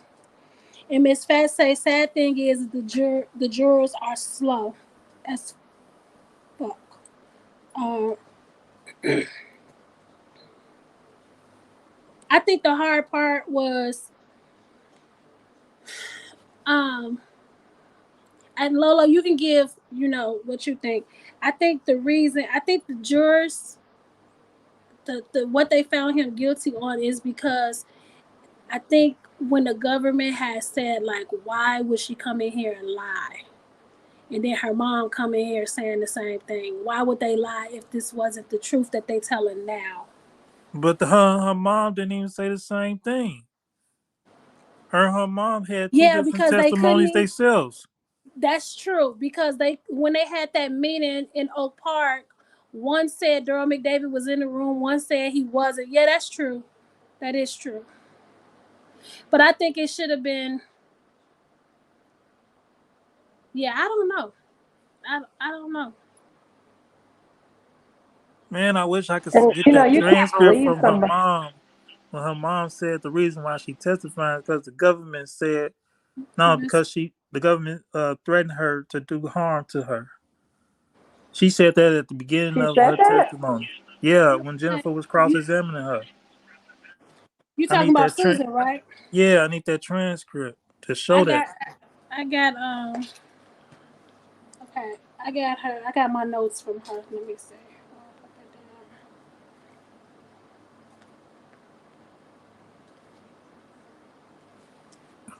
Government gonna threaten that Perspective lady to do perspective harm means to that her. somebody owe money back. You say what? The government gonna threaten that lady to do harm to her if she didn't testify. She was an emotional wreck when she got up there. You could tell something was off about her testimony. Like I think they asked her how long did she have to. Did they ask her that how long she had to prepare for that? Yeah, I forgot what she said, She was but probably nervous but because it was gonna come out. She's been sneaking up to the studio to see Rob. yeah, and yeah, Jennifer brought that out too, that she was in a sexual encounter with Rob herself, and what was I about to say? Oh man, it Sorry, I slipped didn't my mean to mind. cut you off. It's okay, it'll come back.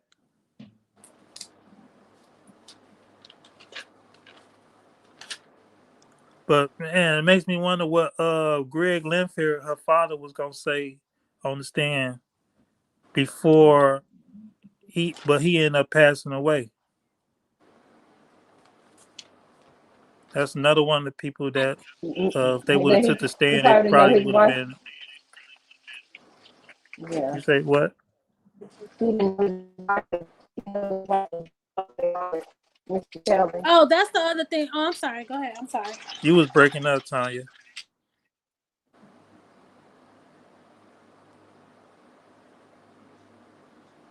Tanya, you were breaking up, and you muted. So you muted Tanya. No, go ahead. I was just saying. Yeah, That there. that was the His other thing that wife they was had bumping lied and about. grinding. Yeah, his wife was bumping and grinding. Yeah, and then another place where where they testimony was different. Um, what was I gonna say? Their testimony was different because of I think it was the employment. I think um I think Jane was saying that they didn't talk about the shoe store. No, her mama said that they didn't have no type of income. So her dad had And, to and, continue to and work Jane for them. said, and Jane said they had to get back to work. That's why they left the trip. That's the only reason they would have stayed longer when they were out of the country, but they had to get back because the parents had to get back to work. Right.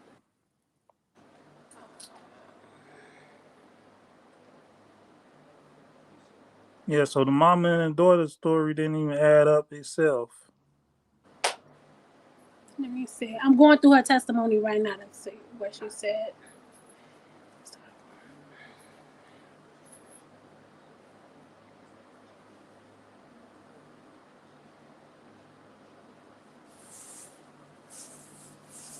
I'm gonna just read some of what happened at the beginning. So when she came on the government, she had to give some background on herself. She said she was a widow. Her husband passed away in July 2021. She had two children, Jane, who was 37. They asked about her employment history. She worked for a chiropractor. She also owned a business, which was a family shoe store in Oak Park. She opened that about 2002 and stayed open to 2010. They asked, she know Rob? She said yes. They said from where? She said from her sister, which was Sparkle. She said, did you know who he was prior? She said yes. He has a strong presence in the music business. You and your family are involved in music? She said yes. Her sister Sparkle and her daughter says that they sing and they had to ask her about her husband because she forgot to mention her husband, but she said yes, he plays the guitar. He so when they had said that they didn't have the money or whatever, he had actually been playing for celebrities way before he started playing the guitar for Rob. Right. So he was already established before he even met Rob. So when they were trying to make it seem as though certain things they were doing under pressure because they needed to be able to take care of their family. She testified in the beginning from direct questioning from the government that her husband was already established and planned for celebrities before they even met Rob. And she said that was his main job, to be a musician. And they asked, when did you meet Rob? She said at a concert at Percy Julian. She said she don't remember when, but she knew her daughter was performing. And she said, so Hold on. Stop in right there. some Stop right there, Dottie. That's another lie they got caught up in that in there, because she said that that she met him at Percy Julian, but Rashana said that it was at a church. and they also put out a picture, and that's going to be shown. Matter of fact, if y'all watch the trailer for part three, they show a picture of Rob with her face blurred out. It's a basketball game where they say that he actually went to and met her. But not only that, they said that she met at 12, right? Originally met at 12. Yeah. Okay, well, the mother testified that she was 14 when she met Rob. Right. That's another lie. That And then she said Sparkle came just so that she could introduce Rob to her niece. It was a rap performance. She said she met him at that concert in the hallway. She said there was no conversation. It was just the introduction. She said they asked after the concert, did you see Rob? Mind you, I'm doing the government questioning. And she said yes. They said where? She said at the studio. She said my sister asked us to come while she was working on her CD. Um, she said months and years after Jane was going with Sparkle without them. And she said at that time, and she said then she started going without them, and then she started going by herself, and then she would say that she was going to work on music. They asked, who did she say who did she say she was going to the studio with? And she said R. Kelly. The government asked that question again. And she said, my sister had asked him to ask her to ask Rob to be her godfather. They asked, how did you feel about that? She said, I felt kind of strange. because my sister told her to ask him that. And she said she felt strange because she didn't know why he needed to be her godfather when Jane had already had a godfather. Um, she had already had godparents. So they say, how long after the concert did I said, how long after the concert did she become? And months after this, did she become? I think Sparkle, his girlfriend. She said months. In the months after, how did things change? She said she went to his house with his wife and kids, and they said, how is that different? And she said because she was going a lot. Who was she with? She was with her godmother, Drea Kelly, and the kids.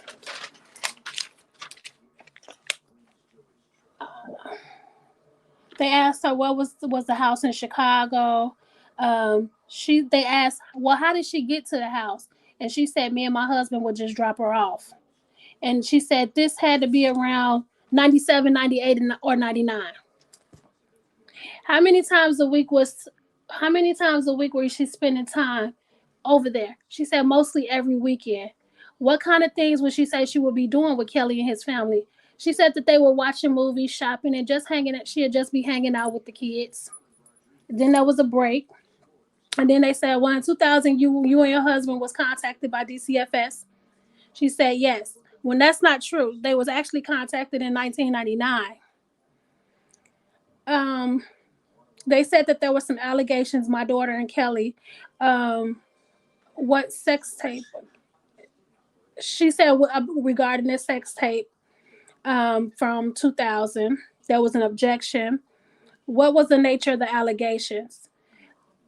She said they wanted to question her about things that was going on with her and Kelly. What did you do? She said she contacted Rob. They set up a meeting with us, Daryl and Rob, and she said it took place in a hotel in Oak Park. Who was there? Objection. Time frame. They couldn't specify the time frame. What time frame been along during this? She said what was going on around this time frame? She didn't know. About how long after the DC, so she didn't know what year or whatever the meeting took place. So about, and remember that's important because they tried to say this everything happened in 98, 99, but they didn't go out of the country until 2002. So that's why that's kind of important because she would be a lot older. So about how long after DCFS did this meeting take place? So now she said 2 weeks. So now you going back and In saying, 2002, Rashana would have been 18. right. So now she going back and saying that it happened 2 weeks after the DCFS people contacted her. The meeting took place. But but at the meeting, what was discussed? That they would go on a trip to get away. She said that Rob was really upset. He never admitted to any wrongdoing, but he was really upset about the allegations and he didn't want them to be hounded in the press. So they suggested the family that they could take a trip. And Rob told them, okay, they'll pay for it. That trip wasn't taken until 2002. So if y'all see where I'm going with this.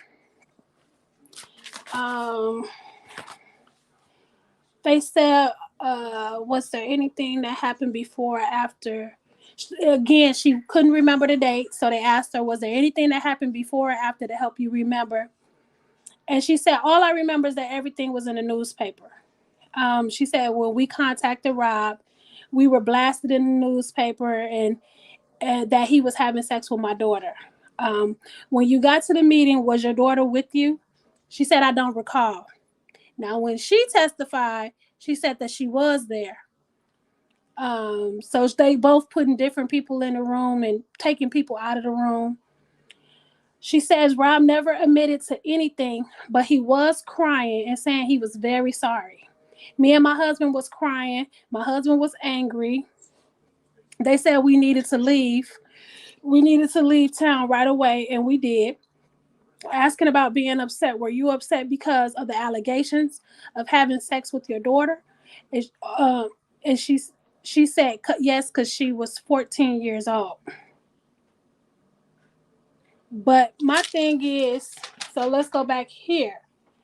Now, you met, so they said she testified that the DCFS people contacted her in 2000. They saying that it was actually 1999. And the reason they contacted, it wasn't about Rob technically being with her. It was more so about the family trying to make them have a relationship and cover it up. Am I right, Lolo? You are correct. And then if we go back to this, she said she was 14 when she met Rob, but she wasn't. She said it had to be around 97, 98, 99. They say that tape was produced in 99. But if you said that the DCF didn't contact you about that relationship in that tape until 2000, that would technically put her now at 16, right? Right. Okay. And Correct. this still the government's question. And that tape didn't circus until 2002. See what I'm saying? And that's when they took the trip. But she said that they had a meeting in 2000, and Rob told her right then that they needed to get out of the country, but they didn't leave the country until 2002. So, okay. I should have did this Appeal, one appeal, yesterday, appeal. honestly. Appeal, appeal, appeal. So let's see. Okay, he never admitted to anything, but Rob was crying and very sorry. Okay, we were asking about being upset. Yeah, we were upset because of the allegations that he was having sex with my 14-year-old daughter. Also, they told us, oh, she said also, he told us, you're either with us or you're not. And she said, who is they? And she just said R. Kelly. She didn't never say Durham McDavid or anybody. She just said R. Kelly. So why would he say you're either with us? Okay, let's just picture this, y'all. Let's just picture this. And she took that as You're a in a threat. Like hotel room. he was He's threatening. crying. He's crying. He's crying. He's apologetic. He's saying, I don't want y'all to be, these allegations. This supposed to be my goddaughter, and I feel so bad. Y'all all in the news and blah, blah, blah. And he's crying. And the father is upset. She said, my husband was pissed. So in the midst of that, you want us to say that Rob stopped and said, okay, dried up his tears. You either with me or you against me. Even after he never even admitted to doing anything. So what reason would you have to be with him or not with him? But to say some stuff like that, and you got your angry ass husband in that same room, me, and I know how my people is, they gonna be tearing that motherfucker up. You know what I'm saying? Like, let's just be realistic. Oh yeah, for sure. Let's just be realistic. Not only is this shit As a coming father, out, but you gonna threaten me in this room? Oh, we finna get and at it. Period. so Lolo, as a dad, you have a daughter? What would you do? Yeah. Or even a son? What would you do?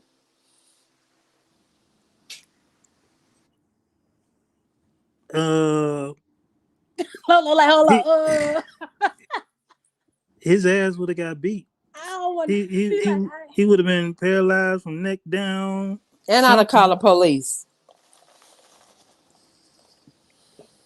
The police would have been called for sure. He would have been right passing then and over now. to the next life. Okay, so I'm gonna stop right there. I'm not gonna stop right there, but I just want to point this out. Okay, so we have a set of parents whose daughter went to a hotel room to audition by herself. They called the police, but then told the police that she was an age that she wasn't. Then we have another set of parents who met with um with R. Kelly, discussing things of what of certain accusations, and they don't call the police.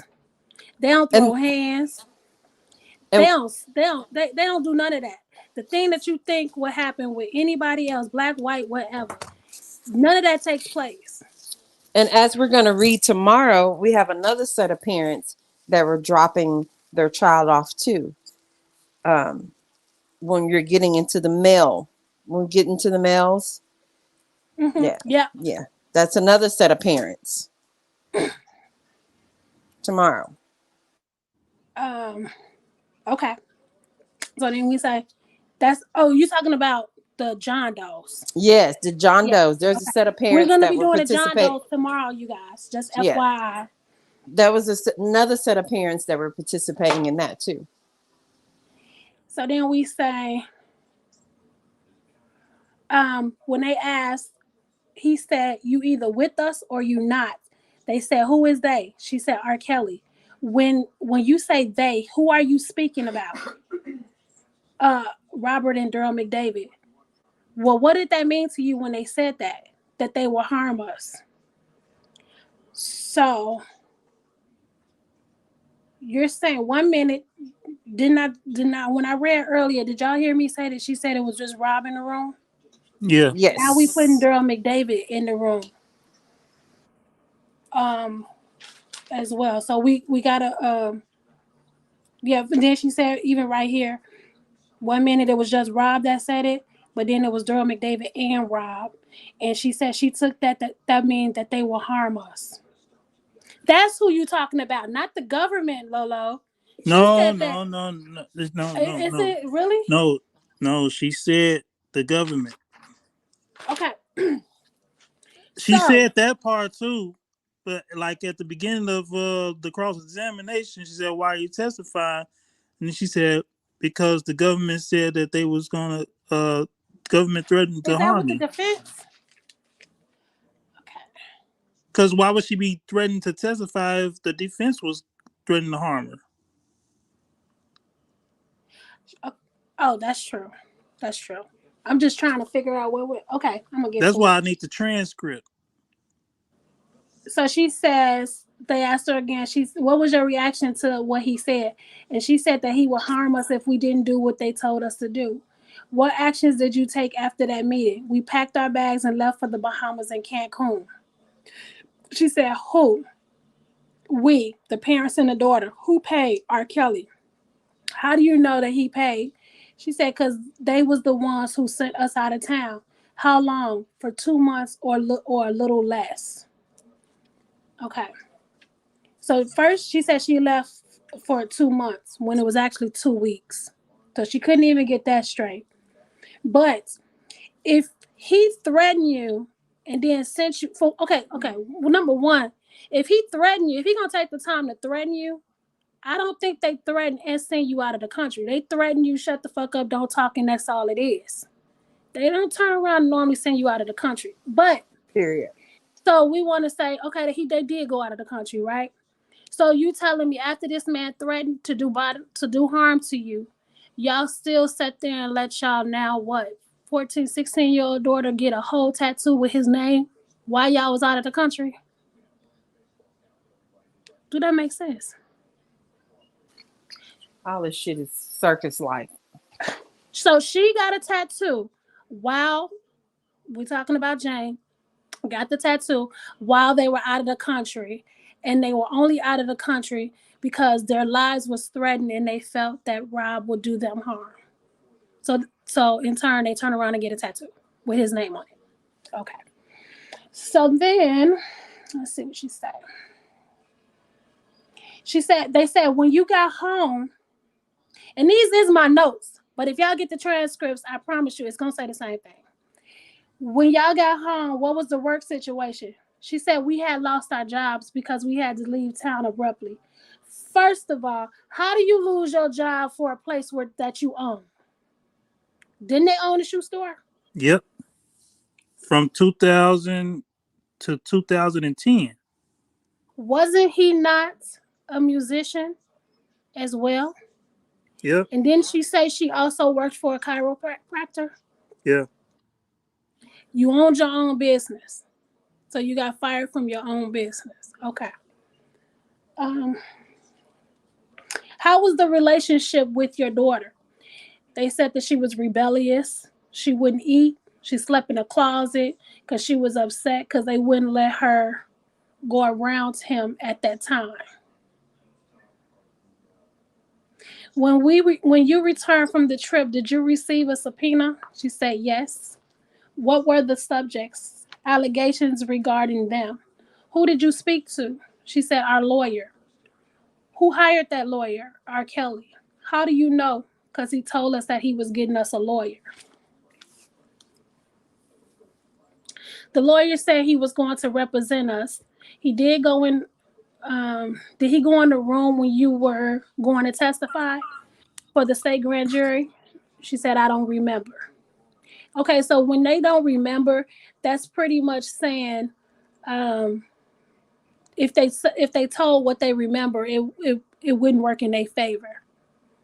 Because you can't get this far and not remember. This is people go don't everybody don't go sit in front of the grand jury every day. So when stuff like this and it relates to your child, you gonna remember this. That's not something you gonna know who was there, what was said, when it was said. How did you feel? She said nervous because they wanted us to paint this picture that it wasn't my daughter on the tape. R. Kelly wanted us to. Were you being truthful? No. In the images you watched, who were in the pictures? My daughter and Kelly. Did you say it was your daughter? Did you tell them that that was your daughter? No. Did you say it was R. Kelly? Yes. After you testified to the grand jury, did you become aware that he was indicted? Yes. Where was she living? At home. During the trial? With R. Kelly. How was the relationship? Not good. Wouldn't talk to her for months and weeks. Who interviewed you about the things you're testifying about today? The the federal government. Did you get did they give you a letter? I think that's what they say, sorry. Yes. Did they did they give you an agreement? And then she said, wait, which letter? And she said they asked her again, and she said yes. And then they basically on this one just said that the letter was basically saying that she would come into court that day and she would tell the truth and that she was given immunity. When you did lie before in the state, she said, well, I did lie before in the state, but I'm telling the truth now. The government asked for a moment because she kept saying, I'm telling the truth. They said, why did you lie? And she said, we lied because we feared for our life. We was intimidated and we wanted to make sure our daughter was safe because she said she was going to harm herself and run away and never talk to them again. I'm so done. And then I think that's when Jennifer was like, "Oh, so because she said that, that's when you want to send your 17-year-old daughter off to live with the man To live with them. that's been abusing her." I'm sorry. I'm laughing, but it's just so comical. They did everything opposite of what they should have been doing if this is a real situation. Like if this really went on and you have a whole husband, y'all really gonna I would have. allow what the like I would seriously? have called her bluff. I don't understand this. This is okay. Just in case y'all missed this, I gotta read this again. She said I would have they called her asked her, bluff. why did you lie to the state back in the 2008 trial? Because we feared for our life, intimidated, and wanted to make sure our daughter was safe because she said she was going to harm herself, run away, and never talk to them again. I think I would have called her bluff. But she was already, Jazz, you can have your thing. But she had already said the girl was at home acting the same way already. So what was the difference? If she gonna act out, she gonna act out. Get us some And help. she the second. They should have And been she the second asking one. they should have been asking, have she got any help to this day? Because now she's 37, 38 years old. Has she received any help as of yet? Or is she still acting out?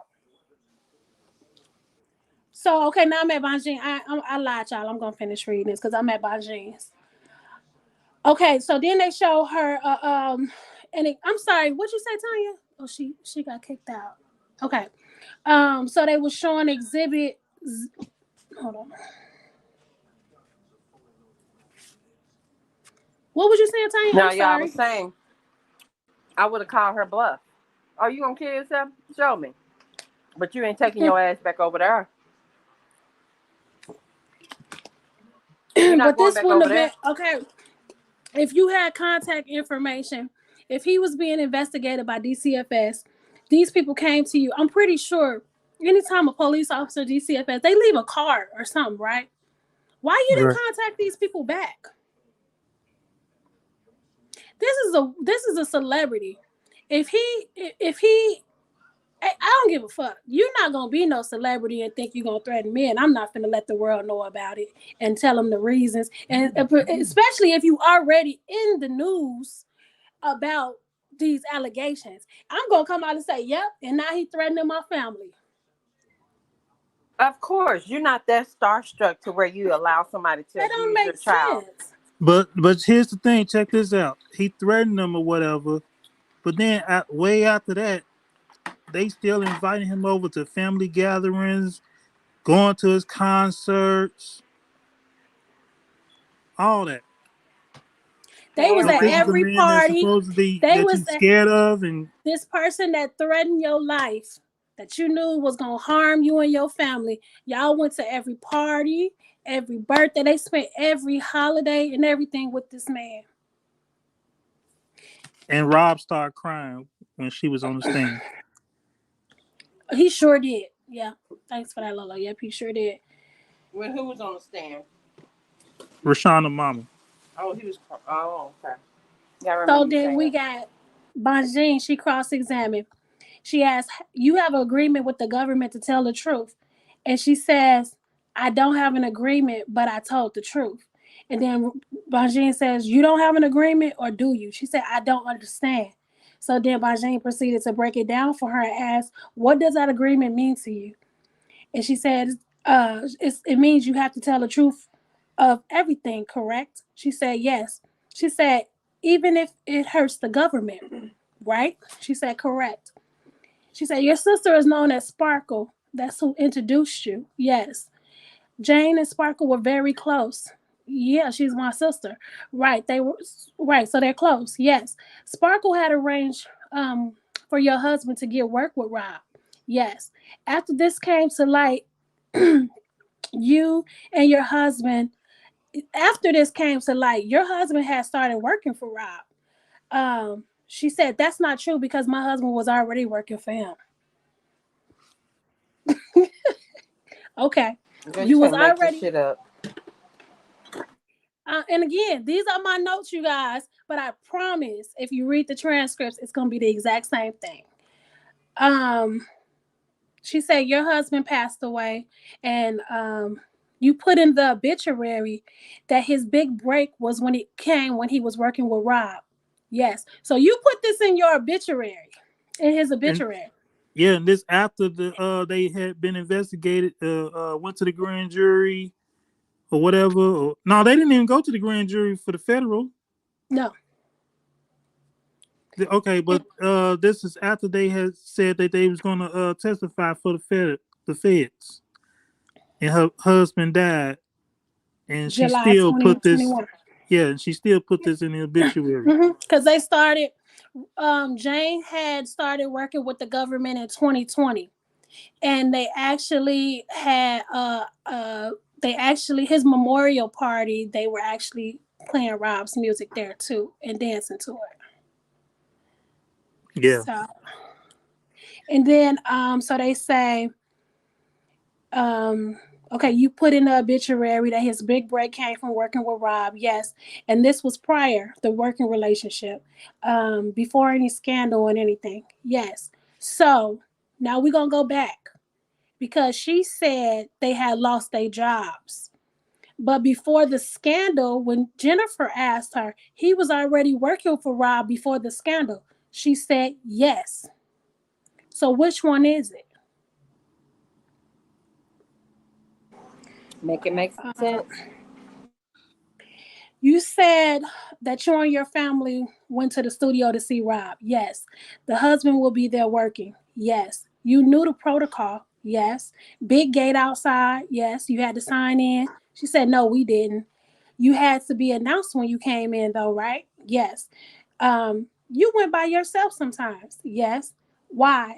She said, because we were friends and I thought that we could, I thought that I just could.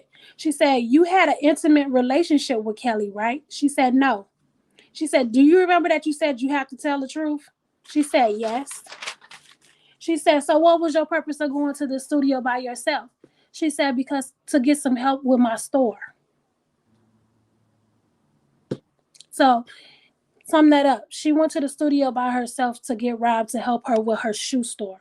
At Because two Now, shoes at is two what two he o'clock does in the best. morning. Shoes is what he does, not music. Shoes. At Okay. 2 o'clock in the morning. She said DCFS accused you of allowing R. Kelly, accused you of allowing R. Kelly to have a relationship. She said that's not true. She said, you don't remember being accused by DCFS? And then she said, yes. You spoke to DCFS type of officials, some DCFS type of officials. She said, yes. After you spoke to them, did you go and confront Rob about your conversation? She said, no. So before the hotel meeting, you spent time with Kelly and his family, all in his home and everything. Yes. You allowed your daughter along with him. Yes. Around his friends, with his wife. Yes. You testified about that meeting at the hotel. Yes. Saying you never had but you saying now you never had a conversation with Rob about the meeting that you had with DCFS. And then she said, not directly.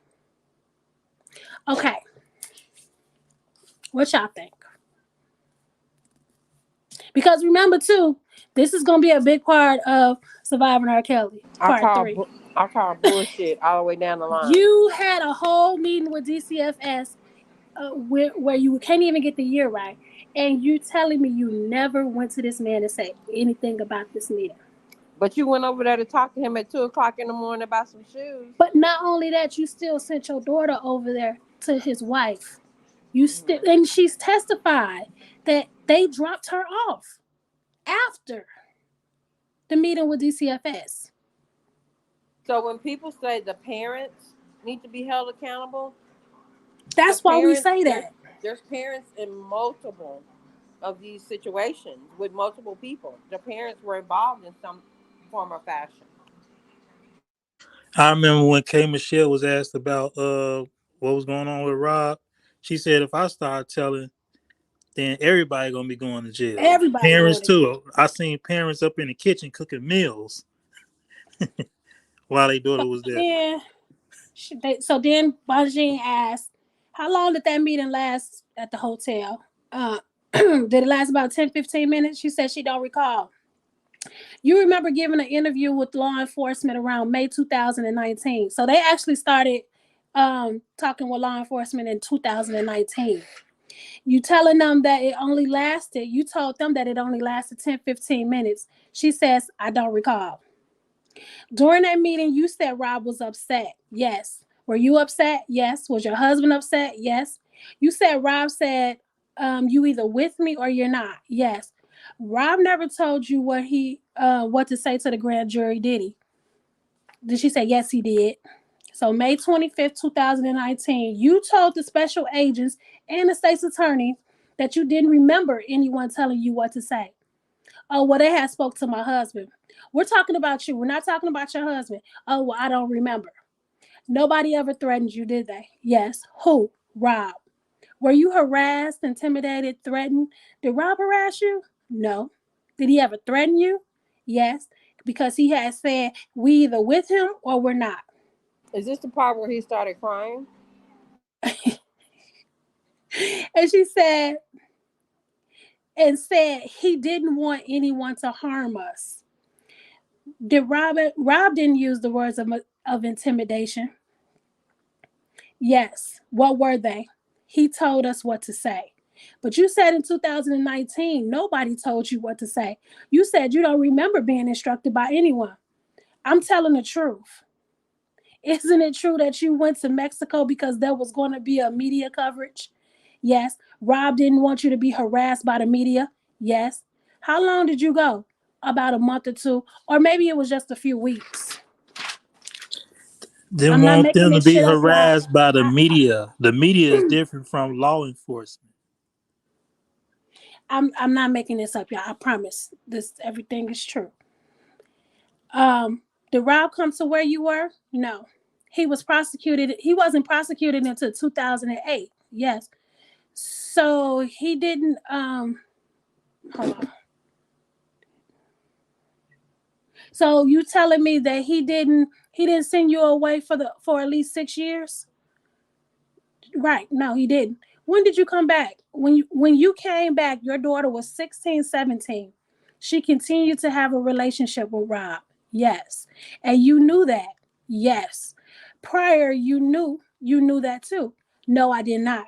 And you have been questioned about it already. Yes. So you put it off to the side. No. Did you question Rob about it? No. Your daughter? Yes. Oh, my husband did. Back then you were afraid. You said you were afraid of Kelly. Well, let's just go back to this.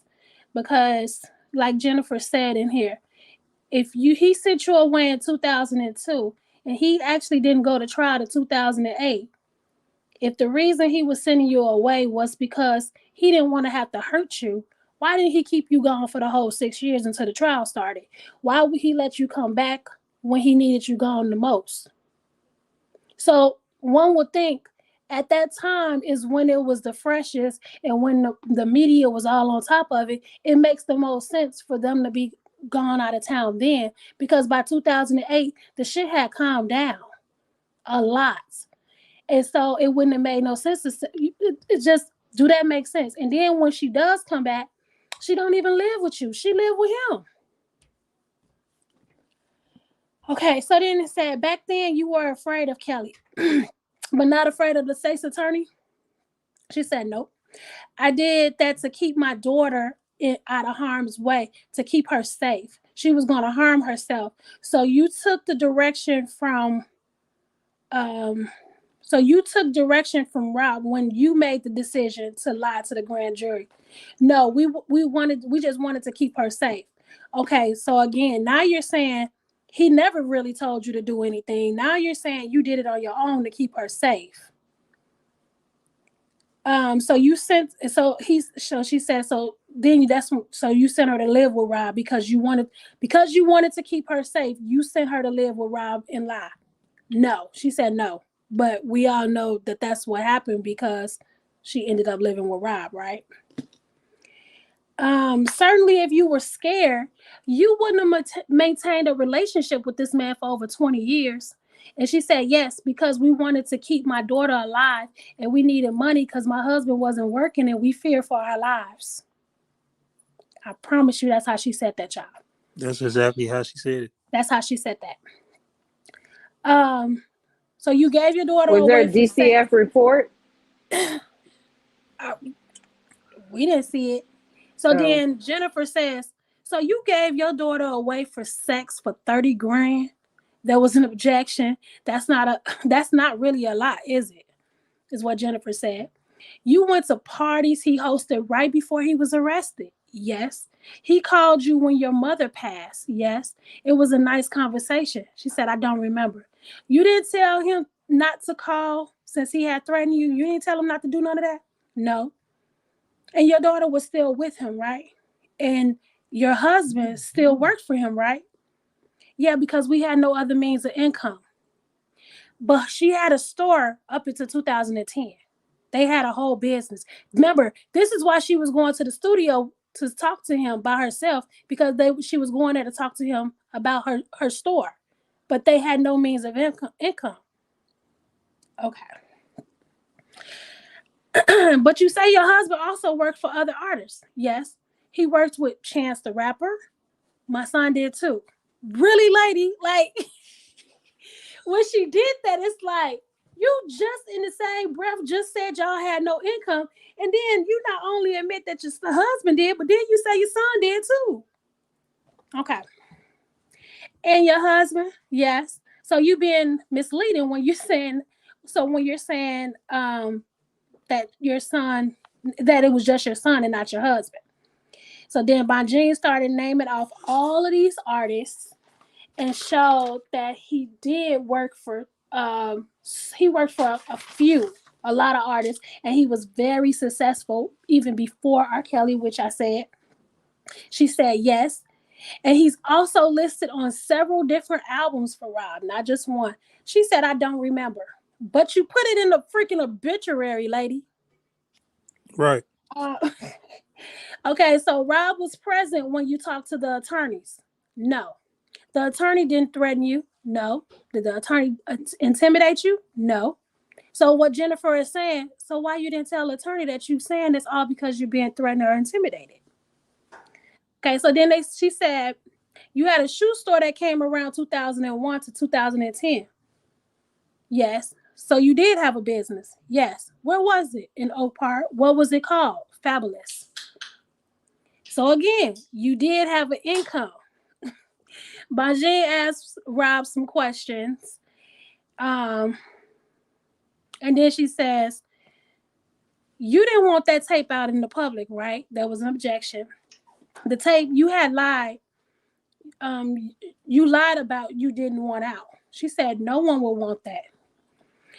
Nor you, nor your daughter. No. She said, I was protecting my daughter because I didn't want her to harm herself. Despite the fact of how scared you were, you continue to go to concerts up until 2018, correct? Yes. Your husband, did he go? Yes. You didn't take money to lie to I don't know what that says. So that your daughter could have a relationship with Rob, did you? And she said no. Bajin said nothing further. So, I'm gonna just go read this. Let me see. McDavid's attorneys came up and said, you said your daughter was introduced by Sparkle, correct? You said you had a business relationship. Yes. He helped create albums. Yes. You knew that he helped create her album. Yes. You knew that him and Sparkle had a falling out. Yes. Over business. Yes. Rob refused to do a second album. I can't answer that. But you do know it was related to business. Yes. You were told about an improper relationship by DCFS. You thought your sister was spreading those rumors. She said not true. You didn't think that at the time? She said, well, yes, at the time I did. Back that time, you thought that, right? Yes. You talked about meeting in Oak Park. Yes. You said it was after the DCSF meeting. Yes. You called and asked Rob to meet with Robert. Yes. Now, earlier, she said Rob and Daryl McDavid called them to schedule that meeting. Now she's saying they called Rob. And they said, and that's how you remember it, right? You calling Rob. Yes. And you said you don't remember whether your daughter was there. Correct. Was McDavid there? Yes, he was there. And you remember it was after the allegations came out. That they would be in the media. Yes. Rob expressed he was upset your daughter would be dragged through the media. Can you repeat that? They repeated it. Yes. He never admitted to anything wrong. No. They asked the question again. He never admitted to anything wrong. No. He didn't want y'all to get dragged. She said, yes, he didn't want us to get dragged in the media. You left town to avoid the media. Yes. The suggestion of getting out of town seemed like a fair idea, correct? Yes. You talked about things Rob had said at different times, but is it true that your husband was paid for the work he did? Yes. No money was connected to you lying or being silent. No. You never believed that any money was given to you for your silence. No. Daryl McDavid had always been respectful towards you. Yes. You were never threatened. No. Never feared for your life. No. So, Well, that's not what you just said. girl, when I tell you, and Lolo will tell you, when these witnesses was on the stand, man, that government was so mad. You can look in their face and tell they were so upset. And then to have Jane get up there and say that she was at that meeting. How do you not know your daughter was at that meeting? You didn't lie about everything that didn't came out your mouth, lady. Everything. All the parents lied. But you know what I want to say? Because I guess because she was a government witness, she had to. But what I was gonna say is, I just feel like I feel like it wasn't fair to her that she's the only parent in this that had to get on the stand. All of them needed to take the stand. And And be kept questioning like this. Rashonda said that she wasn't going to testify unless her mama got immunity. Yeah. And she also, we probably get into that more, but she also said she only testified because Rob stopped answering her calls. He wasn't answering the calls, and she told him, well, you know what? I got to do what I got to do. But she was still sending him money. Has that been proven, right? Is that this? I don't even think the money thing was brought up. I don't think so. But he couldn't communicate with her. She said she started talking to the feds because he stopped communicating with her, but he couldn't communicate with her because as part of his bond conditions for the state case, Nope. he couldn't have no type of contact with any of the accusers. And she was one of the accusers. But at that same time, because she had been getting contacted so much, she said on the stand that she had to change her phone number. So when, I don't know whether it was Daryl McDavid's team or Jennifer, they got up and asked her, was she in contact with Lisa Van Allen? And she said, yeah, she was calling me, but I didn't answer. But you changed your phone number. So how did she get the new number? All around the time when they was going to be interviewed and stuff for Surviving R. Kelly, Lisa Van Allen was reaching out to all these different people because she wanted to make sure they had told the same story if they was contacted, that she was going to go on the show and tell. So y'all see this, and then it's crazy how all of these people all know each other. Like it's just a big circle. Like everyone is connected in some type of. I'm thinking, Dottie, you know what I'm thinking? That Lisa Van Allen could have got it from Sparkle, and Sparkle could have got it from another family member. Yeah, because Lisa does know Sparkle, right? Yeah. Wow. One big shit show. Hold on, you guys. Hold on.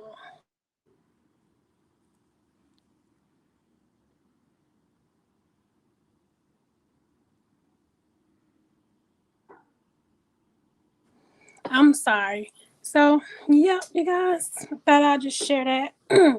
We wasn't even gonna do Susan's tonight, but I had to once we started talking about that. And Susan was the one I had wanted to do. I'm sorry. I am so sorry.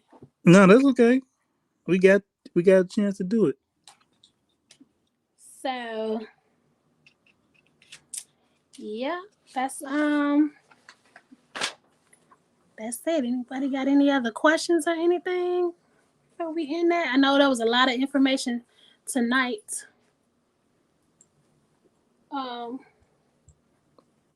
Dottie. Yes. Why we still calling anybody Susan M? I don't know.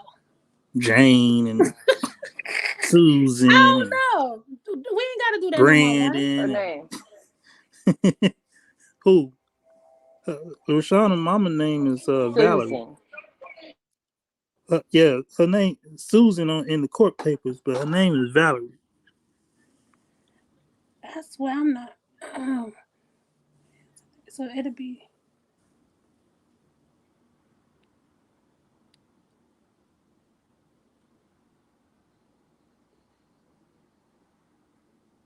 I don't even see it. Sorry, you guys. I'm trying to go through these comments because I can't see them on my phone, so I got to use the tablet. I don't understand how the jury could not see or connect the lies. I'm rereading this for the second time, Miss Fadden. I promise you, I don't understand it either.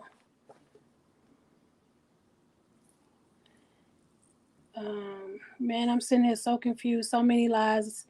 Is he gonna hurt her or not? No job, owns a business. Yep. They fear for their life. Yet when they came back from their trip, she moved in with him. I don't understand.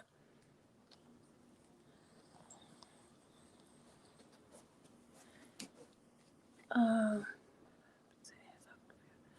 okay. How could they use her again? She denied it in 2008 because they gave her immunity to testify this time. It, Tonight. I don't know what they did or gave them or whatever to convince them to. I think I kind of think that everybody was sold the story. He's going away. He's not coming out. He's and by him being a meal ticket for a lot of them, I think they felt like, okay, well, we got to do what we got to do because we ain't got our meal ticket no more. So mind you, she did get a lot of endorsement deals from this by acknowledging she was the person that was in that tape. By her saying that, it opened a lot of avenues for her, i.e., that Grey Goose. Um, uh, they talked about that in court. The Grey Goose contract that she got. I don't know what she doing. Is she in like endorsing it? Is she selling it? I don't know what she doing. Supposed to Right? be an She endorsement. like a, huh? Supposed to be like an endorsement. She got an Yeah. endorsement deal Okay. So she got with an Grey endorsement Goose. deal from Grey Goose. And they talked about that during her when we read her testimony. Jennifer did bring that up to her and told her if it wasn't for you coming out and saying who you was, you wouldn't have been afforded those opportunities. And she tried to stress that one had nothing to do with the other. But Jennifer was like, but if you've never worked, you've never done anything in that field, why would they pick you of all people to be that person to endorse this alcohol? And then, not to mention, and I'm pretty sure you guys can go back, but go back to her brother's post when he was posting how proud he was of her and the reason why she got it. That's what's crazy. He said she got it because she's become an advocate against domestic violence. Pretty soon, my sister will be telling her story, and the world will hear about how she's came through, gotten through everything that she's been through. That was the first time they publicly said that she was going to be testifying. And that was when she was doing her endorsement party. I'm sure y'all can find them pictures. So you lying. That is a reason why you got that deal. So they can obstruct justice, but Rob can't. So she didn't start becoming a victim until the money ran out. And Tia,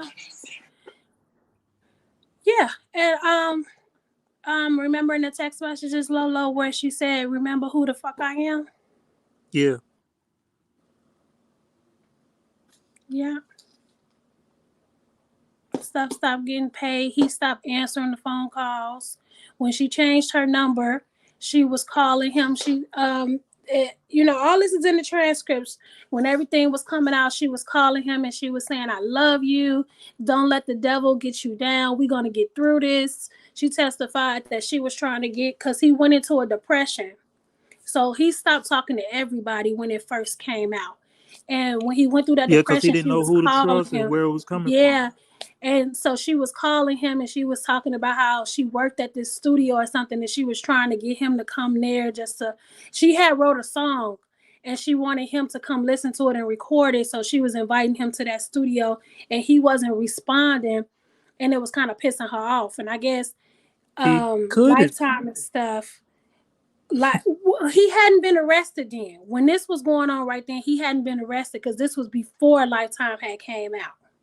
I mean, No, this was this was before, after Lifetime came out and the charges came about. Because when the but he charges wasn't. came about, that's when No, this is when they first started discussing it.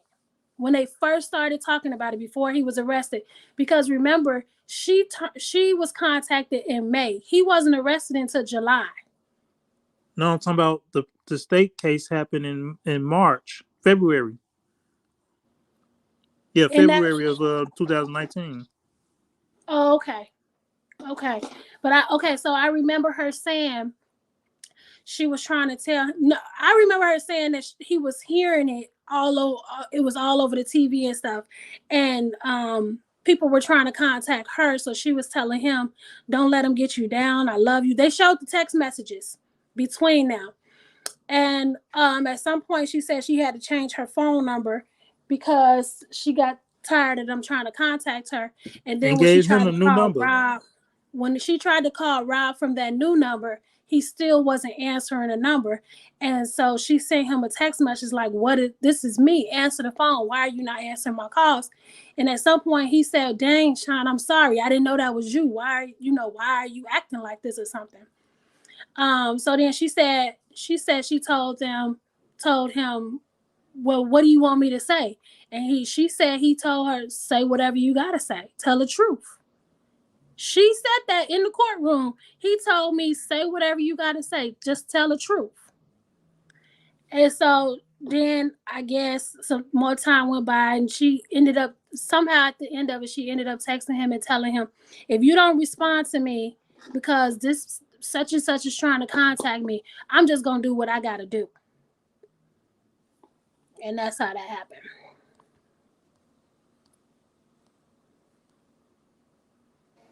To get off subject for a second, today, during I downloaded Snapchat and I saw that Azrael has a new song and video, and on that video, the snippet that played, she's dressed and looked exactly like Aaliyah. I got photos of Azriel dressed and looking like Aaliyah with a bandana on, holding a baseball bat like That don't Aaliyah did. surprise me.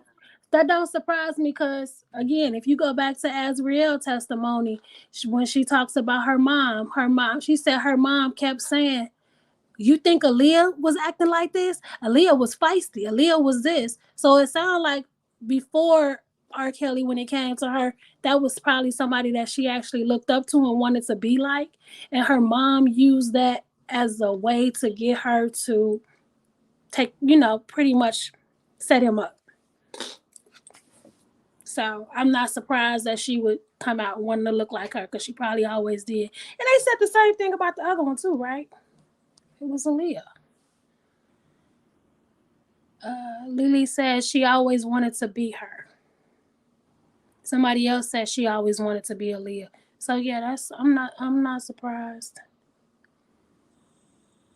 And that's what probably messed him up because of those accusations about Aaliyah. So when people heard that, when his parents heard that, and they knew that that's who their daughters and stuff idolized, they jumped on that bandwagon. We're gonna send you to the man who they say doing this and doing that or whatever because of that. That's how they all got there.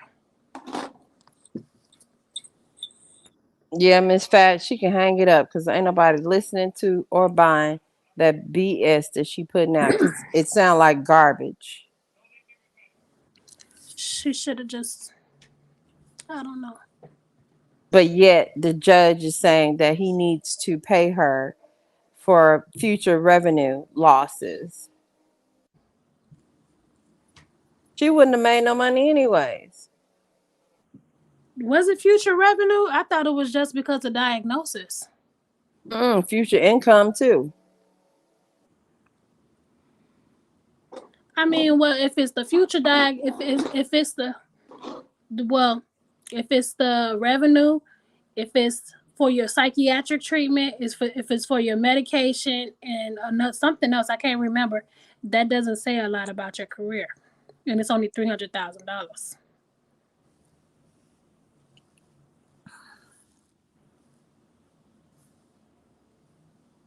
Correct.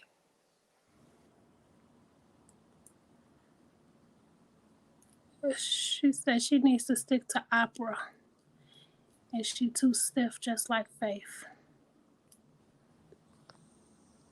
But you know what? That it all boils down to her parents failed her. A lot of them did. A lot of these Yeah, parents they need to be failed them. held accountable.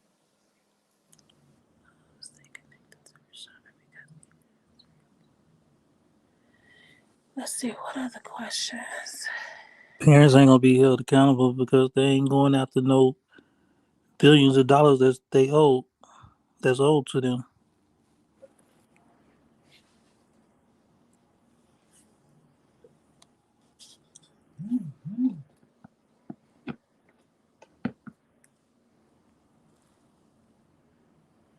Okay, so is there anything else on here, y'all?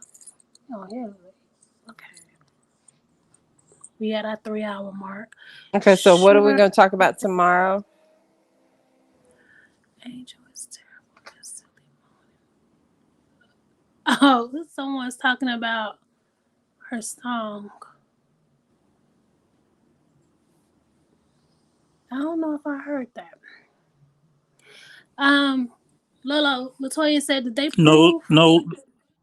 He already know what I'm going to ask. No, they didn't prove that he had herpes. What was said? That he was treated for herpes. For a rash or something that he had, and the thing that treated the herpes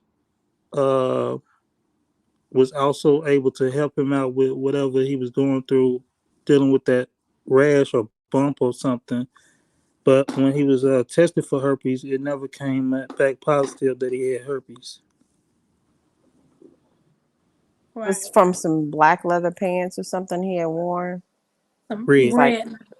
red leather pants.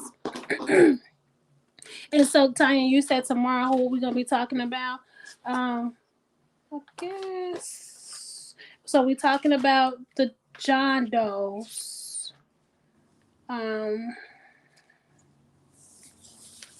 Yeah, so who else? Who else, y'all? Any suggestions?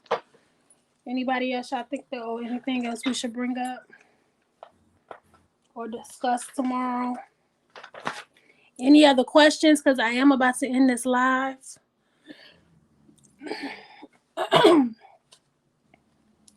I did say I was going to read that letter again, but since everybody already got it, I guess ain't no sense. Or already seen it. Who else? I'm trying to. Do y'all want to do Keith? Keith Merle. And then did y'all want to do Faith? Yes, because she's in there too. Yeah, since I'm we gonna let talking you about handle herpes. Faith. Yeah, you can handle Faith. Who you gonna talk about, Lolo? So I'll do Keith.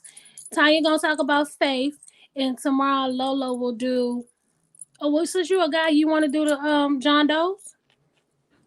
I don't think Lolo will I be mean, there you ain't gotta tomorrow. do. We're not doing the whole transcript. We just doing, certain particular points and summarizing. Huh? I'm gonna I'll read be out some of tomorrow. the. Yeah, he'll be out tomorrow. I'm gonna read some of the defense questioning for one of the John Does.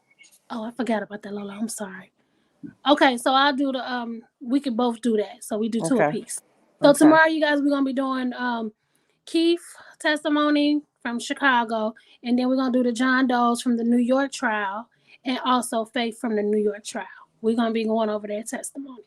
So if you guys have any questions about them, put it in the comments when this video ends, or we'll just see you tomorrow. Just put it in the chat. Or you can email me. My email is somewhere in here. Either way, don't you guys share if you guys see the letters, the emails that he put out over social media, tag news platforms or whatever. Just get it out as much as you can. Just share, keep sharing it, because that's why he's sending it, so it can be shared. This is his way of getting his voice out, of being heard. So if we reading it and then keeping it to ourselves, then technically we're not doing our part and we wasting our time. So anything else, Tanya, Lolo? Nope, that's all I can think of. That's all. Okay. All right, well, let me see. What's that last? Okay. Treated for herpes with a negative.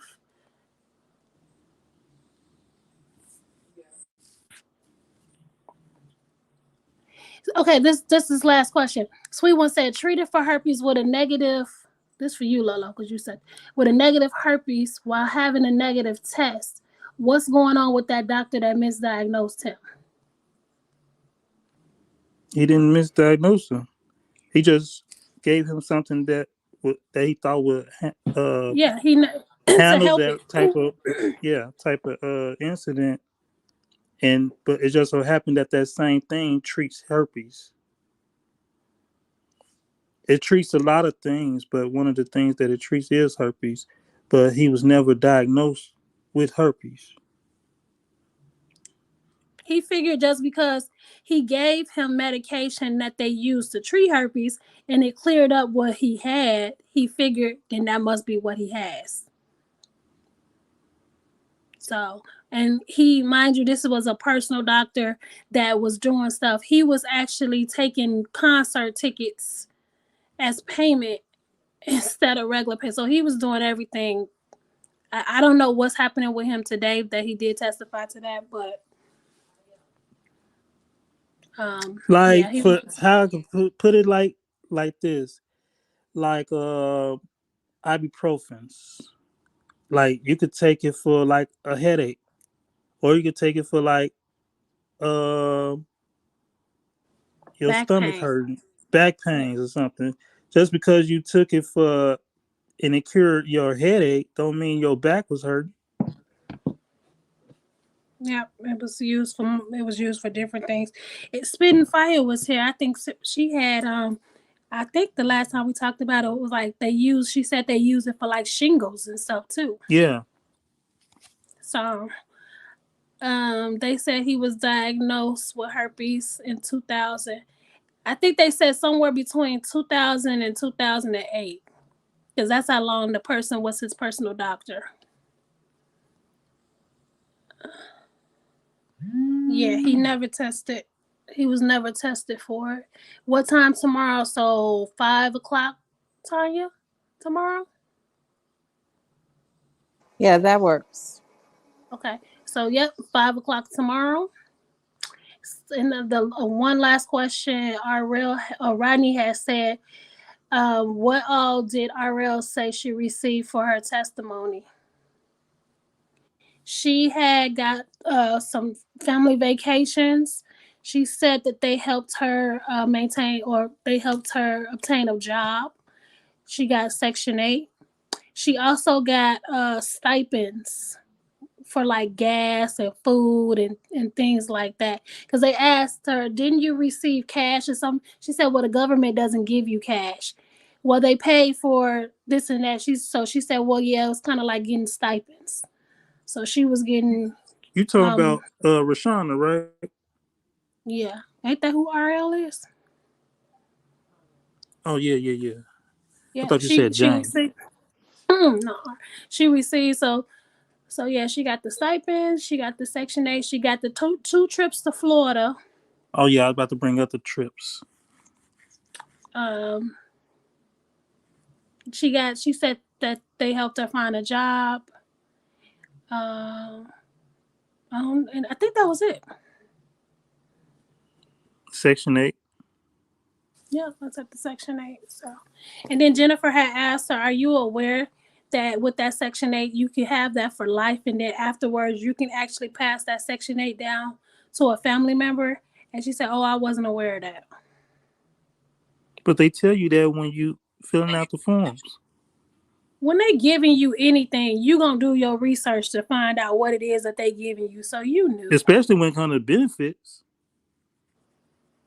Yeah, before maybe you she, saw, maybe she huh? got to skip. Maybe she got to skip that part.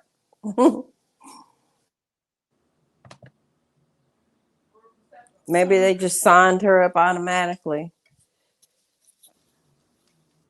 right. Well, But she knew. She knew. yeah. So was that the last?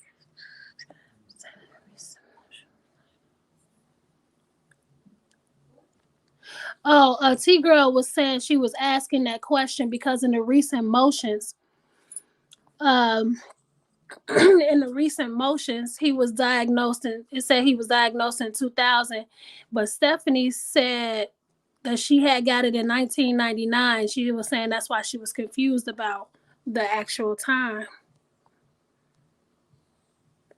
And you know what, Tanya, that probably would be another good thing to read, just to read off of Jennifer's motions, like after trial motion stuff that she had Yes. uncovered.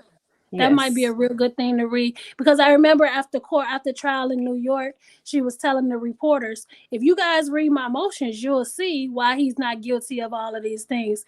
So you wouldn't even be asking me these questions if you guys pay attention to the motions that I'm putting out. And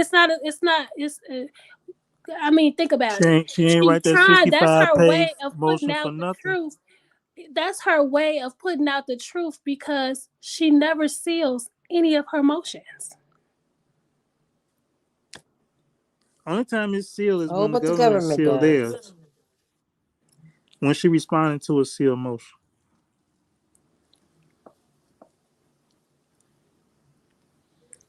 Um, A yes, mess. Charlotte said yes, she would like to hear those motions. Yeah, that'll Sure. be a good thing to talk about. I don't believe. Yep. Okay, I don't believe he ever had it or have it. Just like they leaked his music, they would have been happy to leak that if he had it. And Latoya is asking too, how can they prove something if they don't have any proof? My thing is, How can they I prove still that don't he didn't understand. tell them that he had it if he had it? Well, Jane said, okay, Azriel, she said when she went to the doctor and she said that she had it, she said she went back to Rob and he told her, where you get it from, because you didn't get that from me. He Who Right. you said your sleeping with? pussy broke. That's what she testified to. So he denied it to her. But then if you saying that you slept with him and you slept with the other person and then the other person slept with him, I mean, who's to say who the actual first carrier was if he did have it? Who's to say you didn't get it from that person? Do you know what I'm saying? Yeah, everybody was sleeping with Like, everybody. because everybody was Yep. sleeping with everybody. So how does just one person get in trouble for that? How do we not know if he does have it and it was proven that he had it? How do we not know that he didn't get it at the Got same it from time they did? somebody. How do we know he didn't get it Exactly. from one of them? So I don't know. Exactly. And because No, Rob does not have a baby. No, the question was, does Rob have a baby? No. Lily, we talked about that a little bit He does earlier. not have a Well, baby. actually, Rob talked about it himself in his emails that he sent. We read them.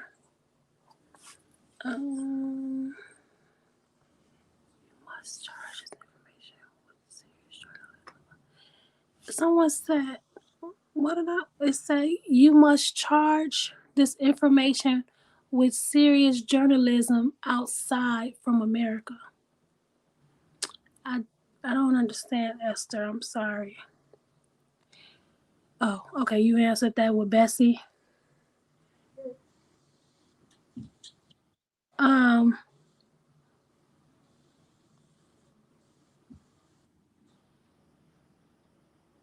Into this baby situation. Sweet One says, I don't understand how they can find him guilty of that without a positive test. I mean, they found him guilty of a whole lot of stuff. I just read Susan, the mother Valerie, her testimony, and they still found him guilty on that. So it's possible. It's definitely possible. They just got up there and they just believed what the witnesses said. How safe is the only person that I have herpes from is him. Azriel never reported that she had herpes from him. Well, not until. Okay, so Lily says she got the email as well. You're going to have to screenshot it and then just post it wherever you can, and when you post it, just make sure you tag in bigger platforms and asking them to share. You guys were talking about Twitter and IG is the best places for it. Twitter, IG, Facebook, Tag tag Lucy. TikTok. Oh yeah, the author Yeah. Nikki Michelle, she said TikTok is the place that we should be sharing. Yeah. Lily, you always on TikTok, Yes. so go on TikTok. Oh, why they put?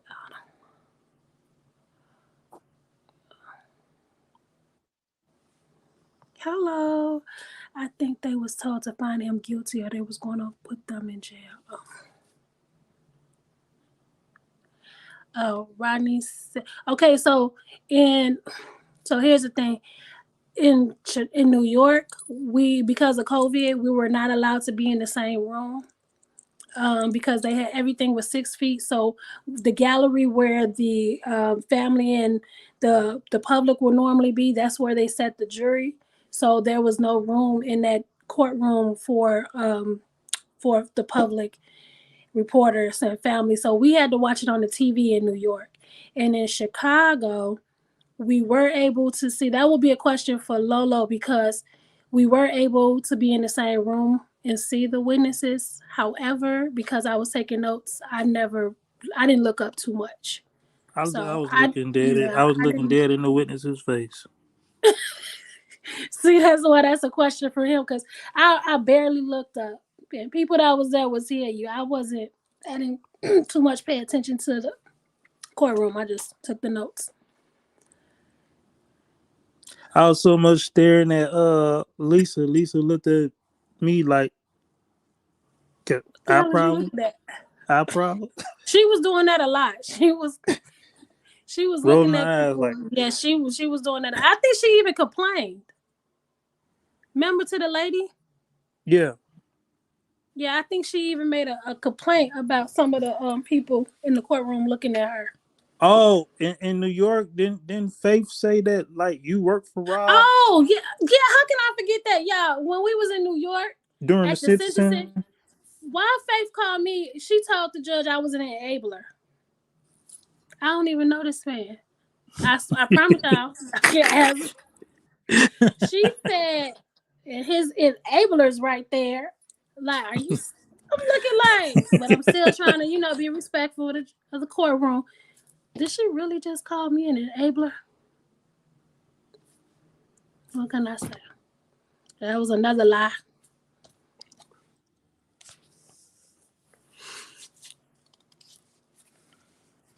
All right, y'all. Yeah. What? Yes. She said I was. Yeah. I don't even know him, so like, I was just there to take my notes. I was taking my notes, and yeah. And then she said to me, the sisters, and Jennifer, how are we women who raising our kids, or something like what she said, Lolo, who raises your kids, or something, and y'all enabling this man. That's, I don't know, it is what it is. Let them say what they want to say.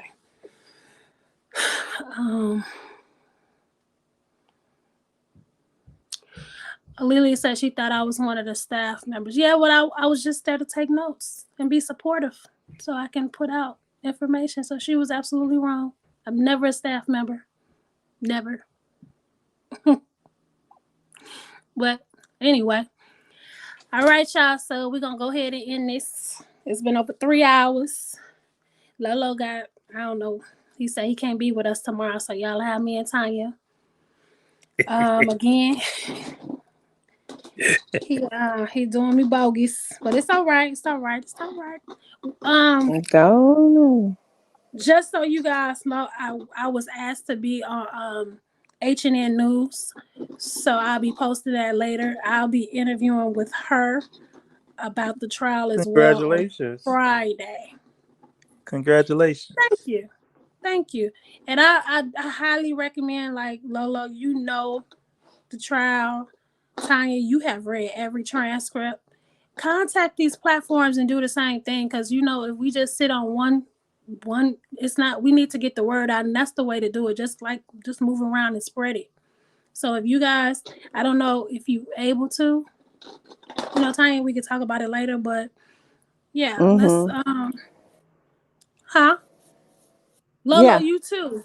Let's get on there and answer some questions. Just let's get him vindicated. Okay. Okay. All right. Thank you, Lily. Will you guys? Oh, so the interview is Friday at 6 p.m. So I won't be here Friday on this platform. I'll be there. All right. Well, thank you guys. You guys have a good night. See you tomorrow. Come with your questions or whatever, discussion, whatever. Send it to us. Put it in the comments. Send it to my email, whatever. And me and Tanya will see you guys tomorrow because Lolo is faking us out. Yeah. But I still love you. I still Don't love care. you too, Dottie. All right, you guys. You guys have a good night. And thank you. Thank y'all Good for helping me with night. it. Appreciate you Thank guys. y'all. You're welcome. Okay. Bye. Bye-bye.